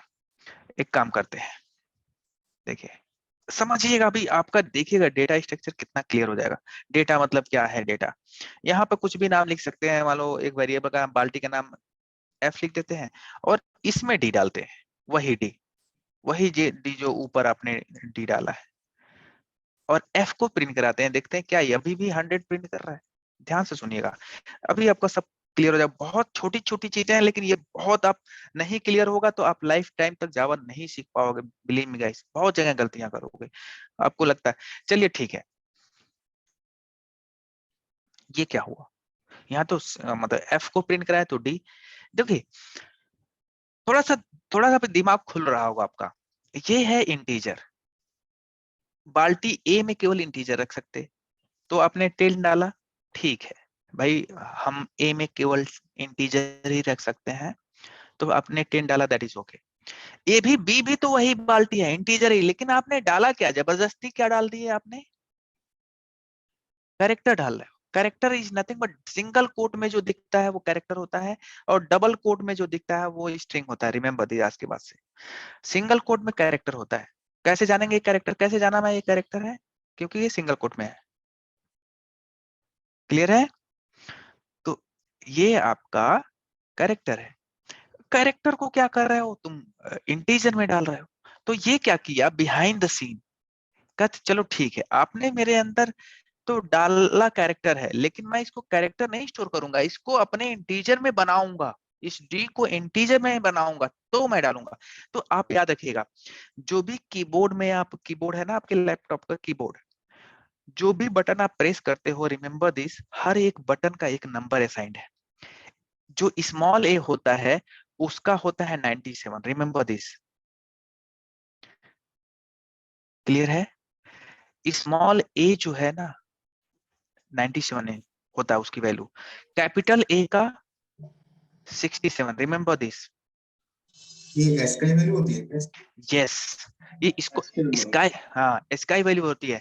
तो जब आपने इसको, अब देखिए 90, ए की वैल्यू 90 होती है तो बी की वैल्यू 98, सी की वैल्यू 99 एंड डी की वैल्यू 100 और ई की वैल्यू 101। ऐसे ही आप जानते हो अल्फाबेट 26 होता है, तो अब 26 ऐसा 97 से लेकर 26 तक जाएगा, तो 26 ऐड कर दो तो कहां तक जाएगा? तो डी की वैल्यू क्या आ जाएगी? 4 आ जाएगी, 100 आ जाएगी, राइट? अब देखेंगे तो एक एक बढ़ाते जाएंगे। तो ये आप कैरेक्टर डाल रहे हो, लेकिन वो कैरेक्टर डाला नहीं, एक्चुअली वो अपने हिसाब से कंपैटिबल बनाया उसको, और जब वो 100 मतलब इंटीजर मिल गया तो अपने अंदर डाले। लेकिन यहाँ पर क्या हुआ, यहाँ पर मैंने बोला कि भाई बाल्टी में कैरेक्टर ही रख सकते हो, no need to change from character to integer, right? आप कैरेक्टर ही रख सकते हो। तो यहाँ पर देखो ये फर्क देखो, जो आप लिख देते हो उसी टाइप का वैल्यू रखता है ये। अच्छा, आते हैं, अब हमें बताइएगा, चलिए देखते हैं कौन हम भाई हम बता देता है। क्या मैं यहाँ पर 106 रख सकता हूँ? रख Yes. दिया। अब बताइए f अगर मैं प्रिंट कराऊं, मतलब अगर मैं ये 110 लिख देता हूँ, चल जस्ट इमेजिन, अगर मैं f प्रिंट कराऊं तो f क्या प्रिंट करना चाहिए, क्या लग रहा है आपको? 110 ही प्रिंट करें।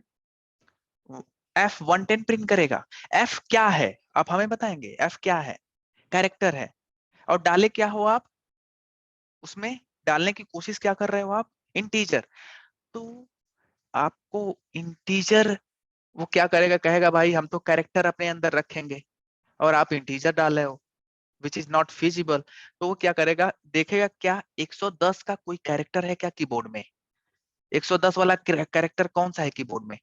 97 तो ए है, डी आपने देखा 100 है, डी राइट 100 है, तो ई क्या है? 101 है, एफ क्या है? 102 है, जी क्या है? 103 है, जी एफ जी एच क्या है? 105 है, राइट? ऐसे ही मतलब वो कैलकुलेट करेगा। तो 110 जो है आपका, हमको लगता है कि रन करा के देख लेते हैं कौन सा कैरेक्टर आ रहा है 110 पे। तो एन आ रहा है, एन जो है 110 है। अब देखेंगे तो अगर आप यहाँ पर, चलो आप 97 डाल के देख लो, 97 डालोगे तो क्या प्रिंट करेगा? एफ में, एफ वाले बाल्टी में क्या डाल देगा? ए डालेगा, सीधे। तो जो जिस टाइप का है उस टाइप को कन्वर्ट करता है। ये इंटीजर है तो इसको, कैरेक्टर को इंटीजर डालेगा। ये कैरेक्टर है तो आपने इंटीजर डाला तो उस इंटीजर को कैरेक्टर में कन्वर्ट कर के डालेगा अपने अंदर, जो कंपैटिबल होगा जिस तरीके से। ये चीज है। अब आते हैं, एक चीज है, बुलियन भी देख लेते हैं। बुलियन आप जानते हो कि बुलियन क्या होता है? बुलियन मतलब ट्रू एंड फॉल्स, जो कि हम अगर हम बाइनरी टर्म में बात करें तो 0 एंड 1, प्रोसेसर जो इसको ट्रीट करता है जिस तरीके से। तो boolean is nothing but true and false. अब क्या होता है, जैसे कि अगर हम बोल कहते हैं कि इज सैटरडे टुडे, एक वेरिएबल बनाया, राइट? सैटरडे इज सैटरडे, तो हम कहेंगे ट्रू। इसमें इंटीजर नहीं डाल सकते, राइट?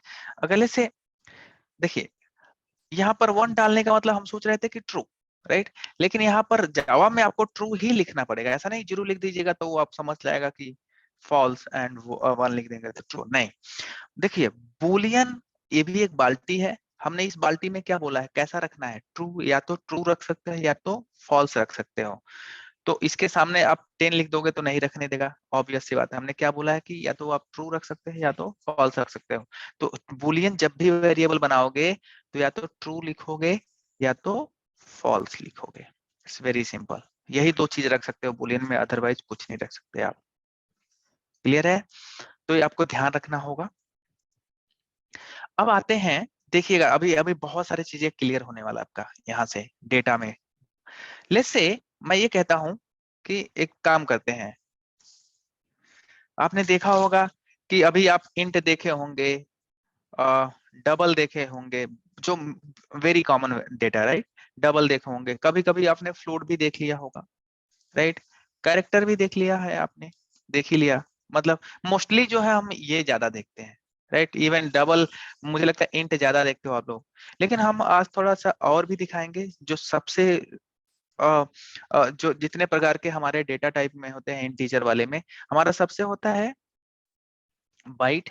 सबसे पहले होता है बाइट, उसके बाद शॉर्ट, उसके बाद इंट, उसके बाद लॉन्ग, उसके बाद फ्लोट, उसके बाद डबल, राइट।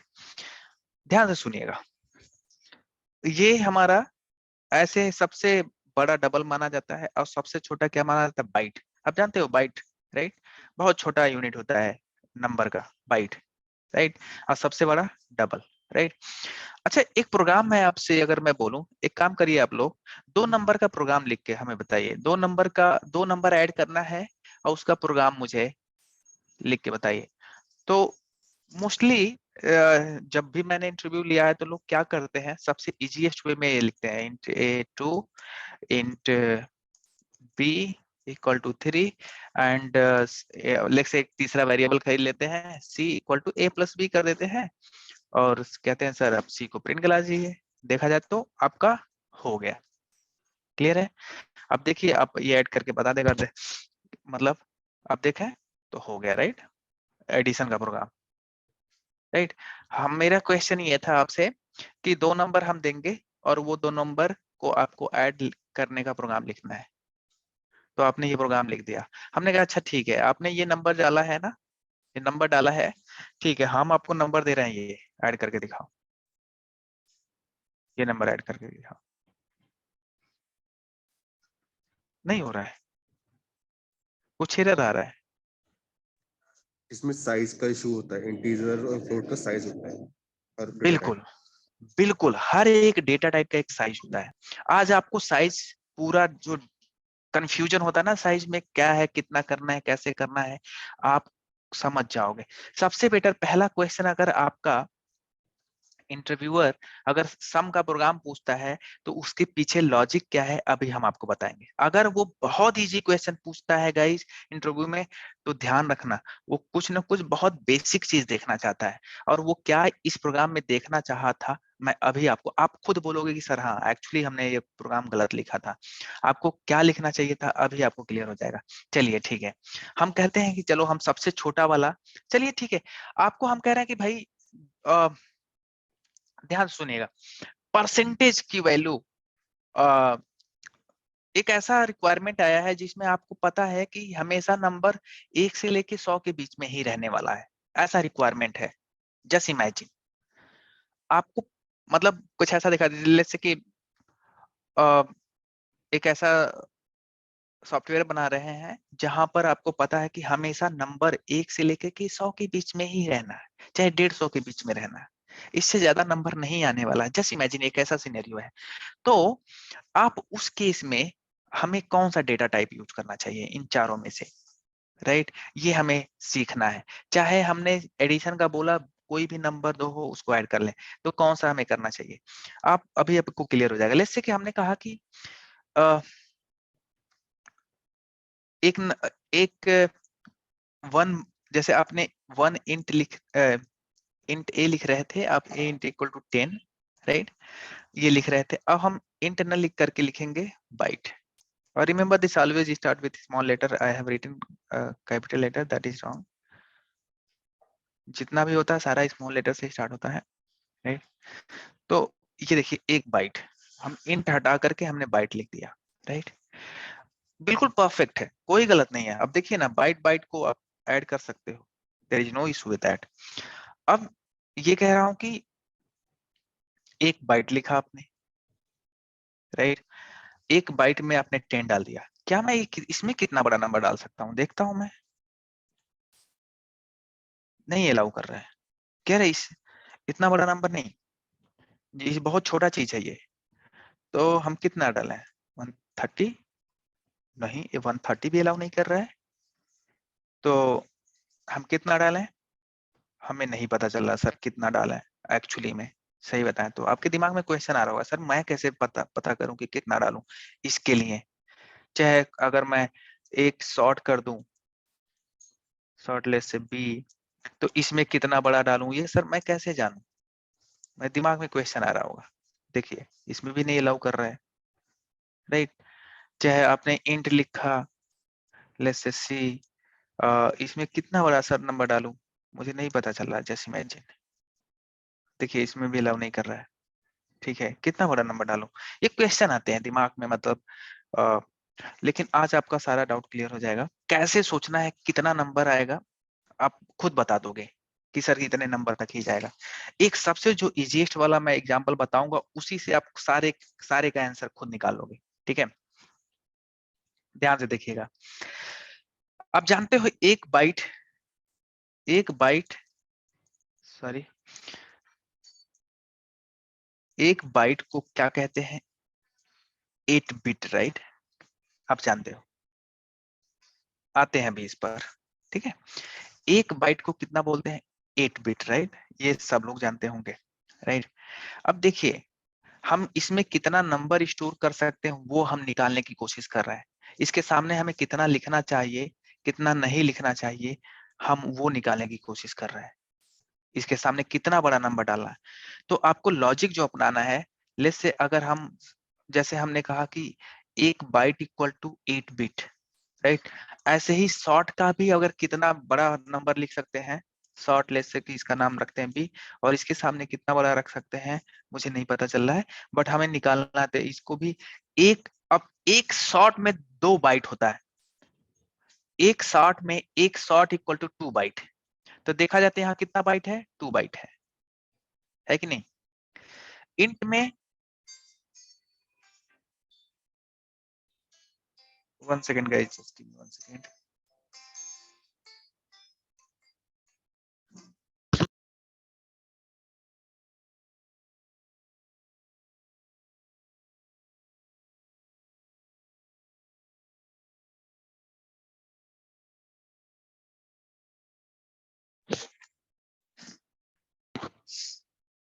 तो एक बाइट 8 बिट होता है, शॉर्ट की जो लेंथ होती है वो 2 बाइट होता है, इंट का कितना बाइट होता है?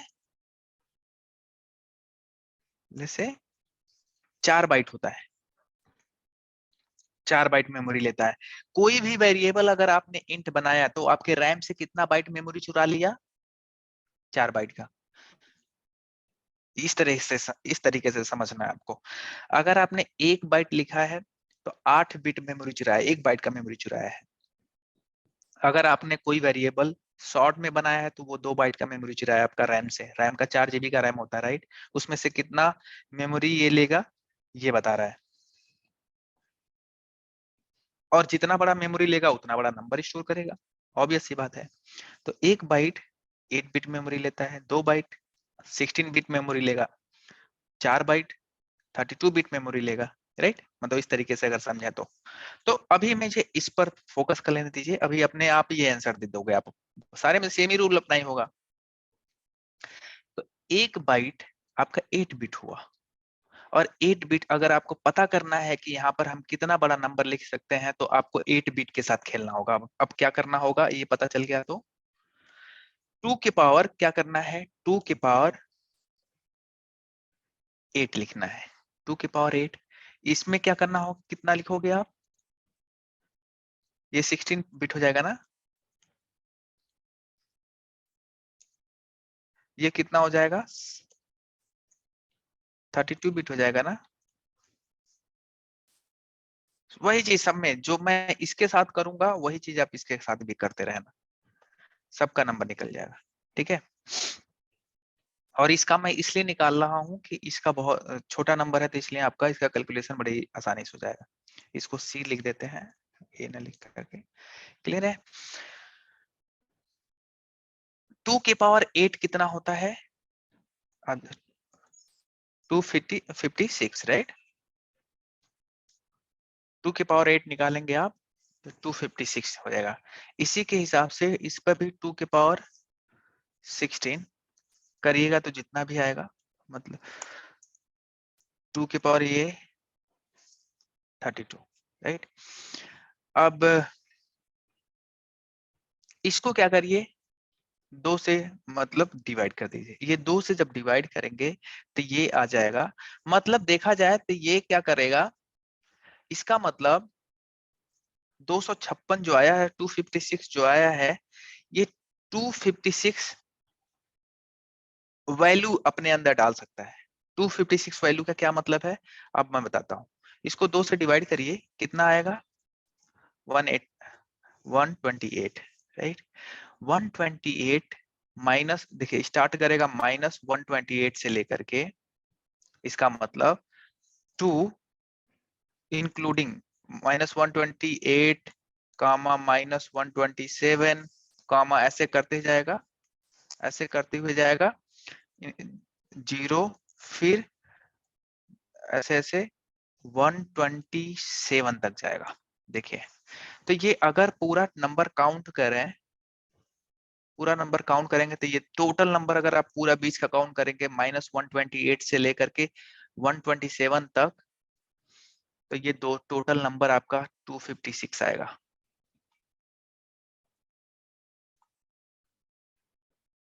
है कि, क्योंकि 0 भी इंक्लूड हुआ है एक नंबर, तो इसलिए -128 से लेकर के 20। इसका मतलब मैक्सिमम नंबर हम क्या स्टोर कर सकते हैं, मैक्सिमम नंबर क्या स्टोर कर सकते हैं, देखते हैं। 27 ये अलाउ कर रहा है, नहीं एरर। 28 करते हैं, नहीं अलाउ किया।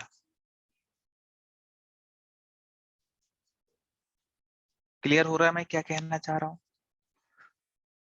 Yes. माइनस में अगर हम 128 अलाउ करेगा, इससे कम नंबर करिए -29 करिएगा तो नहीं अलाउ करेगा, सीधे। तो ये रेंज कैसे निकाला जाता है, ये मैंने फॉर्मूला बता दिया, बाकी सारे का याद रखने की जरूरत नहीं है, मतलब इतना बड़ा बड़ा कैलकुलेशन, बस लॉजिक समझ में आना चाहिए। ये चीज इवन मुझे भी नहीं याद है कितना बड़ा नंबर तक है, बस ये मुझे पता है कि फार्मूला अगर कोई पूछता फार्मूला वाइज तो हम बता देंगे। इस जैसा मैंने इसको किया है, बिल्कुल ऐसा। तो मतलब इजी है, आप समझ गए होंगे कि क्या है कॉन्सेप्ट, जो डेटा स्टोर होता है, चाहे कोई वैल्यू में नंबर स्टोर करते हैं। तो होप कि इसमें कोई डाउट नहीं है गाइस, किसी को कोई डाउट। No. अब देखिए, जब ऐड करने का प्रोग्राम जब पूछा गया था, तो आप हमें बताइए लॉजिकली, यहाँ पर इंट भी नहीं लिखना चाहिए था, क्या लिखना चाहिए था, सबसे बड़ा नंबर लिखना चाहिए था। एक्चुअली में देखा जाए तो यहाँ पर इंट न लिख करके यहाँ पर हमें लिखना चाहिए था डबल, क्योंकि डबल सबसे बड़ा नंबर है। ये सीक्वेंस है आपका डबल, ये 8 बाइट का है। अब 8 बाइट जो है आप जानते हैं उस सबसे बड़ा नंबर लेगा। तो ये कहने का मतलब आपको इंट नहीं लिखना चाहिए था, क्या लिखना चाहिए था, जब उसने कोई बताया ही नहीं क्या साइज का है, तो आप क्या करते। होप कि समझ में आ रहा है गाइस जो मैं कहना चाह रहा हूं। जब आपको कह रहा है कि 2 नंबर मुझे ऐड करना है, और वो 2 नंबर कितना बड़ा हो सकता है वो उसने नहीं बताया, राइट। तो आप पॉसिबिलिटी लेके चलो कि सबसे बड़ा वाला नंबर, छोटा वाला तो आ ही जाएगा ना बड़े वाले। तो ये चीज मतलब बहुत छोटी क्वेश्चन थी, लेकिन उसका लॉजिक वो जानना चाह रहा था। मतलब अगर आपको डेटा क्लियर होगा तो उसमें कोई इशू नहीं होगा। तो इसमें जब इंटरव्यू पूछेगा तो हमें डबल लेके बताना है उसको। हाँ बिल्कुल, डबल लेके ही बताना है। ठीक है।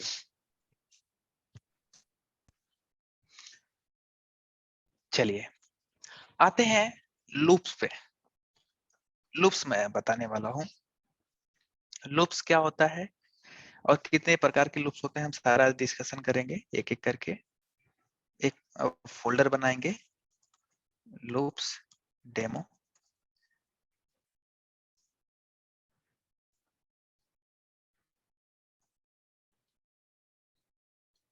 सबसे पहले हम आपको फॉर लूप पढ़ाएंगे, क्योंकि बहुत इंपॉर्टेंट है, बिना फॉर लूप के तो आपको कुछ नहीं होने वाला। अब बहुत इजी है।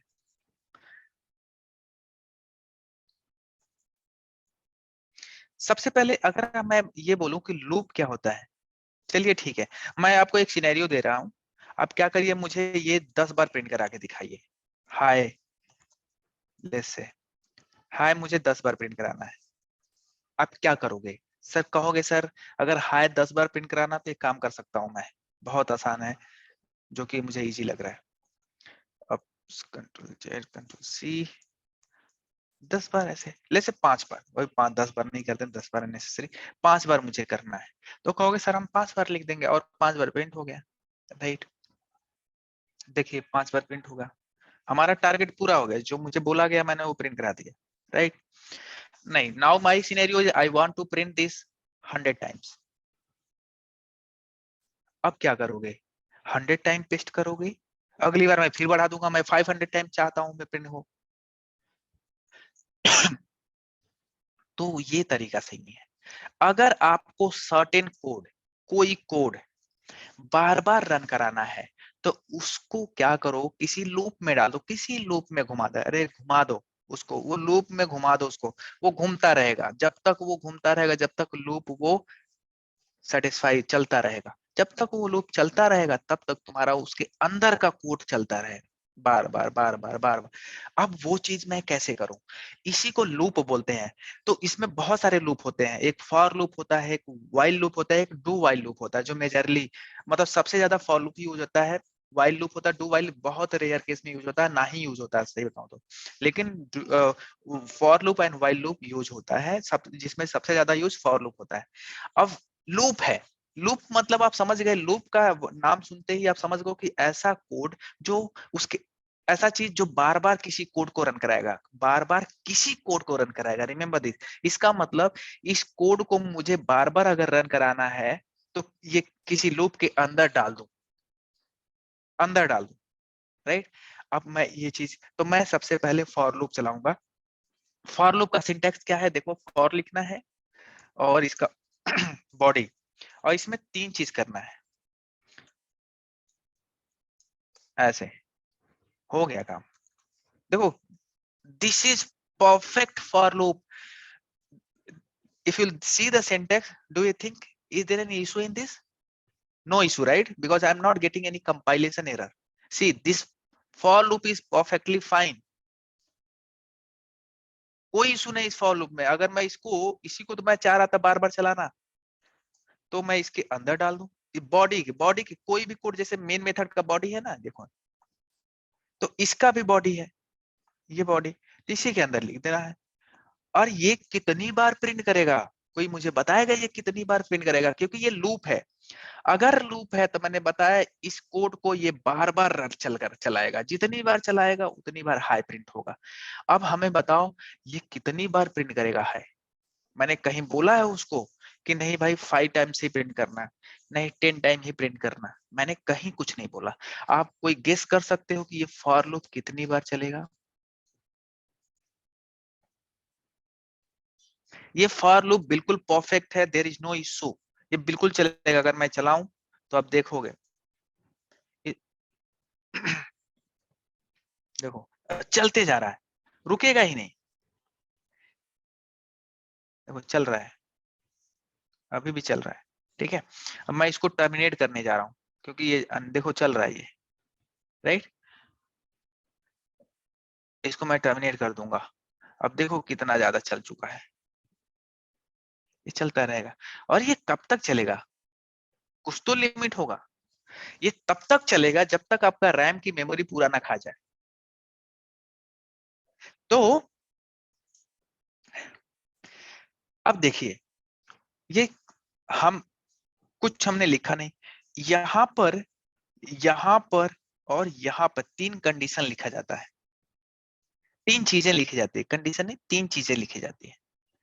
यहाँ पर क्या लिखना है, यहाँ पर क्या लिखना है और यहाँ पर क्या लिखना है, ये 3 चीज जिसको समझ में आ गया ना, फॉर लूप कभी भी गलत नहीं होने वाला उससे। बिलीव मी, फॉर लूप इतना मतलब कह लो कि लॉजिकल चीज है, आप किसी के साथ कुछ भी खेल सकते हो। और ये 3 चीज क्या लिखना रहता है यहाँ पर, यही हमें सीखना है गाइस।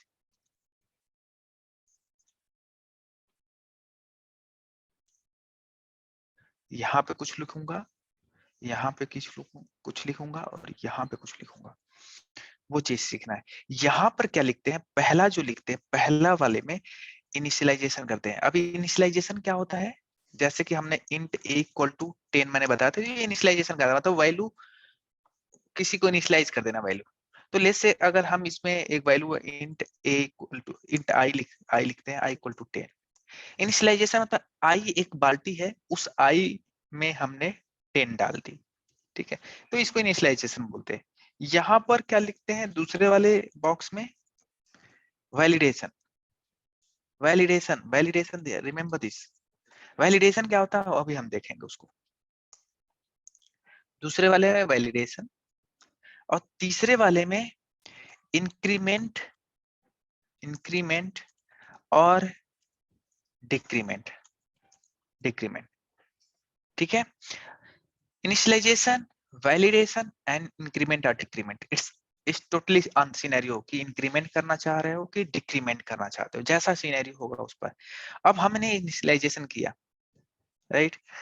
अब यहाँ पे वैलिडेशन करेंगे। क्या होता है validation? Validation is nothing but Boolean, true और फॉल्स। इसको वैलिडेशन ना लिख करके भी मैं बुलियन लिख देता हूँ, अगर आपकी भाषा में। अगर ट्रू हुआ तो चलेगा, नहीं ट्रू हुआ तो नहीं चलेगा। जैसे इफ में आपने देखा, अगर ट्रू हो रहा तो जा रहा था, नहीं ट्रू होगा तो नहीं जाएगा, सिंपल। तो यहाँ पर अगर आपने कुछ नहीं लिखा है, अगर कुछ नहीं लिखा है तो जान लो क्या लिखा हुआ है, ट्रू लिखा हुआ है। और ये जब तक ट्रू रहता है तब तक लूप चलता रहता है। तो जब आप कुछ लिखे ही नहीं हो तो वो क्या एज्यूम कर रहा है, ट्रू है, और हमेशा ट्रू है। उसको फॉल्स करने वाला कोई आया ही नहीं। जब कोई उसे फॉल्स करने वाला नहीं आया तो हमेशा लाइफ टाइम चलता रहेगा। इंक्रीमेंट वो आपके ऊपर है, करना चाह रहे हो कि नहीं करना चाह रहे हो। इनिशियलाइजेशन आप करना चाह रहे हो कि नहीं करना चाह रहे हो, इसको बस मतलब है अगर लूप चलना है तो ये इंपॉर्टेंट है, ट्रू एंड फॉल्स। ये तो हमारे काम के लिए है, ये हमारे काम के लिए है। और ये जो है चलाने के काम का, चलेगा कि नहीं चलेगा लूप, ये टोटली बूलियन पे डिपेंड करता है गाइस। अगर यहाँ ट्रू आ रहा है तो चलेगा लूप, अगर फॉल्स आ गया तो नहीं चलेगा। अब कैसे देखते हैं।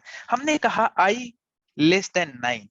अब हमें बताओ, ये बूलियन तो है, क्योंकि ये या तो ट्रू करेगा या तो फॉल्स करेगा, दो ही में से एक आने वाला है, ये तो पक्का है। अब हमें बताओ ये ट्रू आएगा कि फॉल्स आएगा, आप देख के बताओ। हमने बोला है कि i इक्वल टू 10 और मैंने बोला कि यहां पर चेक करो क्या वैलिडेशन, हमने बोला था कि validation is nothing but Boolean, right. True और फॉल्स, बुलियन लिख देते हैं, राइट। तो अब बताओ ये क्या करेगा, ये क्या होगा, ये ट्रू होगा कि फॉल्स होगा? ये फॉल्स होगा। तो फॉल्स हो गया तो ये लूप चलेगा ही नहीं, खत्म बवाल। और मैंने यहाँ किया कि चलो भाई एक काम करो, एक बार चल जाए तो उसकी वैल्यू एक बढ़ा दो, आई की वैल्यू एक बार बढ़ा दो। एक बार चले, अगली बार जब चलाने जाए तो उसकी वाई की एक बार वैल्यू बढ़ा के चलाना, मतलब बढ़ाते रहना, इंक्रीमेंट करते रहना, ठीक है। अब ध्यान से देखना, ये तीन चीज लिखा मैंने, initialization, condition on this value, अगर कंडीशन ट्रू हुआ तभी चलने देगा, नहीं तो नहीं चलने देगा। एंड ये इंक्रीमेंट करना चाह रहा हूं मैं एक एक आई की वैल्यू। तो मैंने देखा कि जब मैं इसको रन हिट मारूंगा, रन बटन चलाने हिट करूंगा, तो जानते क्या होगा, जेवीएम पहले आएगा, कहेगा अच्छा, मतलब देखेगा क्या क्या है, तो कहेगा अच्छा ये तो चलो ठीक है, इसका कोई बात नहीं। आते हैं लूप में, कहेगा अच्छा ठीक है, एक बाल्टी इन्होंने आई बनाया है, उस बाल्टी में मुझे 10 डालना है, 10 डाल दिया, ठीक है। 10 डालने के बाद जाएगा इसके पास, क्या भाई मुझे फॉर लूप चलाने चल पाएगा कि नहीं तुम बताओ? तो कहेगा भाई नहीं चल पाएगा। जब नहीं चल पाएगा तो काम खत्म, बाहर, खत्म हुआ, बंद, कुछ नहीं करेगा, खत्म, कुछ नहीं प्रिंट किया, देखो टर्मिनेटेड। हाई प्रिंट भी नहीं करेगा क्योंकि अंदर ही नहीं जाएगा। इससे पूछता है जाकर के हर बार कि भाई चल पाएगा, ट्रू है या फॉल्स है, कहेगा ट्रू है तो जब तब तो अंदर जाने देगा, और ज्यों ये फॉल्स हुआ तो नहीं। पूरा पूरा ऑपरेशन यहीं पे डिपेंड करता है गाइस, पूरा का पूरा ऑपरेशन। मैं बड़े से बड़े चीजें इसमें यहाँ पर काम करता है। आप कितना लॉजिकल बन सकता है तुम्हारा दिमाग, पूरा इस पर डिपेंड करता है। यहाँ पे आप बहुत कुछ कर सकते हो, यही तो मैं कह रहा हूँ। हो सकता है कि आप मेरे से अच्छा कोडिंग करने लगो, क्योंकि आपका हो सकता है कि आप अच्छे से विजुलाइज करते हो, अच्छे से सोच पाते हो। तो ये क्या कर सकते हो मुझे नहीं पता, लेकिन यहाँ पर बुलियन मतलब ट्रू एंड फॉल्स होगा तभी आपका चलेगा। अब मैं ये करता हूं, लेट्स से ये कर दिया मैंने 15, ठीक है। अब क्या कहेगा, जब ऊपर से फिर से रन करने जाओगे तो जेवीएम आएगा, कहेगा आई इक्वल टू बाल्टी में 10 है, ठीक है। कहेगा ठीक है आई तो 10 हो गया, कहेगा चलाऊं कि नहीं चलाऊं, तो इसे जाएगा तो कहेगा भाई एक बार रुक जाओ मैं चेक कर लूं वैलिडेशन सही है कि ट्रू है कि फॉल्स आ रहा है। कहेगा आई 10 है which is less than 15, yes true आ रहा है, बिल्कुल सही है। तो कहेगा जाओ चलाओ, चलाया। जब ये चला लेगा तब इसके पास जाता है, इंक्रीमेंट बाद में जाता है। पहले इसके पास जाएगा, उसके बाद इसके पास जाएगा, उसके बाद ये कोड चलाएगा, उसके बाद इंक्रीमेंट। सीक्वेंस में बता रहा हूं, मतलब अगर ये यहां ना लिख करके अगर आप यहां भी लिख दो तब भी बात, सॉरी ये जो प्लस प्लस ऑपरेटर यहां हटा दो, यहां से ना लिख करके लास्ट में लिख दो, तो बात तभी भी वही हुई। यहाँ ना लिख करके कुछ भी वो वाली चीज यहाँ लिख दो तब भी बात वही है। तो लेकिन हम सिंटेक्स सही लिखने के लिए हम यहाँ लिखते हैं, ठीक है। तो अभी फिर से मैं एग्जीक्यूशन ऑर्डर बता रहा हूँ कैसे एग्जीक्यूट होता है ये। पहले ये बाल्टी की वैल्यू चेक करता है, बाल्टी की वैल्यू कितनी है 10। उसके बाद इसके वैलिडेशन करने जाता है कि भाई ट्रू एंड फॉल्स आएगा तभी चलेगा, नहीं तो नहीं चलेगा। ट्रू होगा तो चलेगा, नहीं ट्रू होगा तो नहीं चलेगा। तो क्या चेक करता है कि आई की वैल्यू क्या हुआ, 10 है, और 10 less than 15, yes obviously 10 less than 15, कह रहा ट्रू है। ट्रू हुआ, गया एक बार हाई प्रिंट कर दिया। जब यहाँ पर पूरा ये यहाँ पर पहुंच जाता है, फिर इसके बाद इसके पास जाता है, कहता है आई की वैल्यू एक इंक्रीमेंट कर दो। तो पहले तो 10 था, पहली बार चला था तो 10 था। अब जब इंक्रीमेंट हुआ तो आई की वैल्यू क्या हो गई, 11 हो गई। तो जब 11 हुआ तो कहा भाई अभी भी ट्रू हो क्या, तो कह रहा हाँ यार अभी भी ट्रू है, 11 लेस देन 15। कहता ओके कोई बात नहीं, फिर से चला दो। फिर चल गया, दूसरी बार हाई प्रिंट किया, तो दूसरी बार जब हाई प्रिंट किया फिर इसके पास जाता है, तो फिर कहेगा एक बढ़ा दें, मतलब अभी 12 कर दिया। कहता है आई की वैल्यू अभी 12 हो गई, क्या 12 अभी भी 15 से छोटा है, ऑब्वियसली 12 15 से छोटा है। तो कहेगा ट्रू है तो अंदर जाओ। फिर से तीसरी बार हाई प्रिंट कर देगा, तीसरी बार हाई प्रिंट करने के बाद फिर से इसके पास इंक्रीमेंट करने जाएगा, कहेगा आई की वैल्यू इंक्रीमेंट कर दो, 13 कर दो। कहेगा ठीक है, क्या 13 अभी भी 15 से छोटा है, कहेगा यस छोटा है, तो चला दो। चौथी बार हाई प्रिंट करेगा, जब हाई प्रिंट कर लेगा फिर इसके पास जाएगा, कहेगा फिर से इंक्रीमेंट कर दो यार आई की वैल्यू, कहेगा ओके।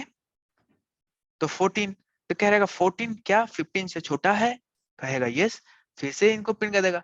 फिर गया, फिर कहेगा आई की value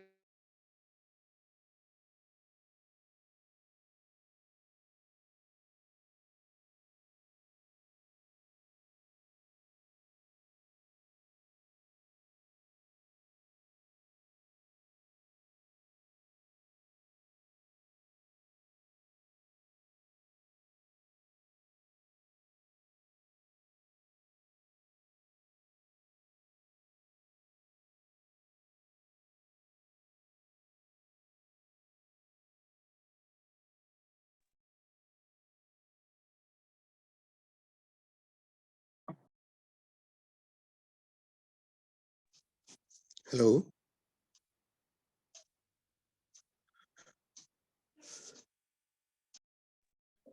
hello.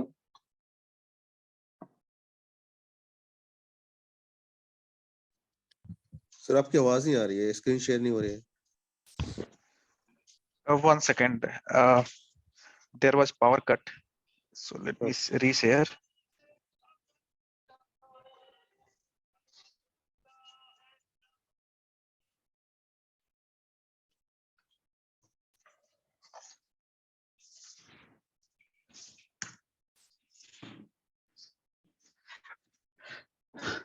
So hope you are able to see now, right? Yes. तो अभी ये समझ में आया जो मैं बता रहा था कि अब जब 14 हुआ तो चेक करने गया कि क्या 14 15 से छोटा है, तो कहेगा यस, ट्रू मिला, अंदर गया। फिर इसके पास गया, अब क्या हुआ, 14 अब 15 में हो गया, आई की वैल्यू फिर से इंक्रीमेंट कर दिया। फिर गया पूछने क्या 15 से छोटा है, तो क्या बोलेगा, 15 से छोटा होता है, नहीं होता है, राइट। अब ये हो गया फॉल्स। जब आपका फॉल्स हो जाएगा गाइस, तो ये आपका जो फॉल्स होता है, ये लूप खत्म।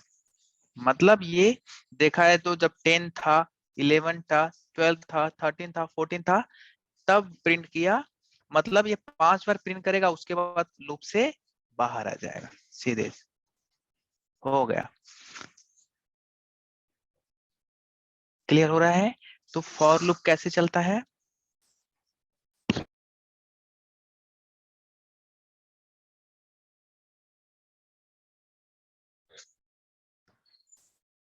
क्लियर है गाइस। इसमें किसी को डाउट कैसे फॉर लूप एग्जीक्यूशन होता है?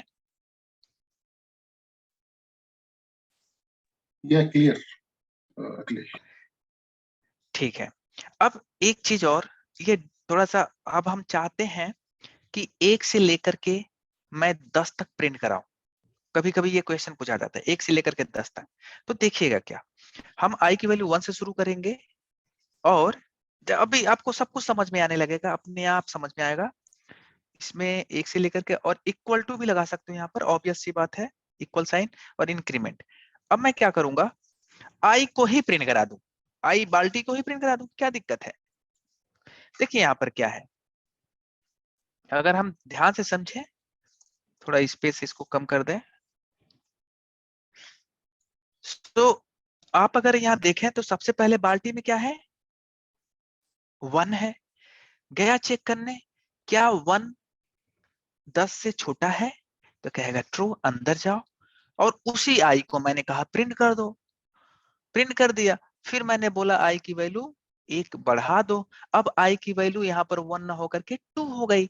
अब 2 क्या लेस देन 10 है, तो कहेगा यस, ठीक है। और ये 1 2 3 4 5 6 7 8 9 10, 10 इक्वल टू 10 तो हो ही जाएगा, क्योंकि इक्वल साइन भी लगा है।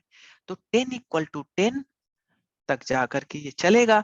जो आई इक्वल टू 11 होगा वो फेल हो जाएगा, मतलब बाहर निकल जाएगा लूप से। तो ये देखिए, क्लियर है। अब मेरा सिनेरियो ये है कि मैं 10 से लेकर के 1 तक प्रिंट करना है, तो मैं क्या करूं, कोई मुझे बताएगा, गेस करके बताएगा, मुझे 10 से लेकर के 1 तक प्रिंट, जस्ट उल्टा प्रिंट कराना है, तो मैं क्या करूं। यही खेलना है आपको, पूरा गेम इसी में खेलना है, इतने में ही। 10 से लेकर के मुझे 1, तो मैं क्या करूंगा, आई की वैल्यू 10 से स्टार्ट करूंगा, और यहां पर मैं चेक करूंगा कि आई की वैल्यू जब तक प्रिंट करो जब तक वो 0 से बड़ा हो, और यहां पर घटाते जाऊं एक एक। 10 से शुरू करूंगा, ये 1 से बड़ा तक ही, 0 से बड़ा मतलब 0 से बड़ा मतलब 1 तक। तो सबसे पहले क्या हुआ, सबसे पहले 10 है आई, मैंने पूछा यहाँ पर क्या 10 0 से बड़ा है, तो कहेगा यस, अंदर जाओ, आई की वैल्यू प्रिंट कराओ, क्लियर। फिर मैं क्या किया, उसकी एक वैल्यू घटा दिया, अब क्या होगा, आई की वैल्यू 9, 9 जाओ प्रिंट करो, 9 चेक करो क्या 0 से बड़ा है, कहेगा यस, अंदर जाओ 9 प्रिंट करो, फिर एक वैल्यू घटा दो, तो ये हो गया 8। तो ये ऐसे जाते जाते जाते जाते 1 पे आएगा, 1 प्रिंट करेगा, 1 पर जब वो घटाएगा तो 0 आ जाएगा, 0 क्या 0 से बड़ा है, नहीं, तो फेल हो जाएगा, तो 0 पर जाकर के वो फेल हो जाएगा। देखिए,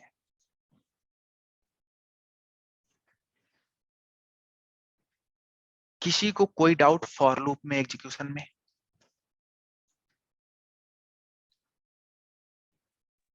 नो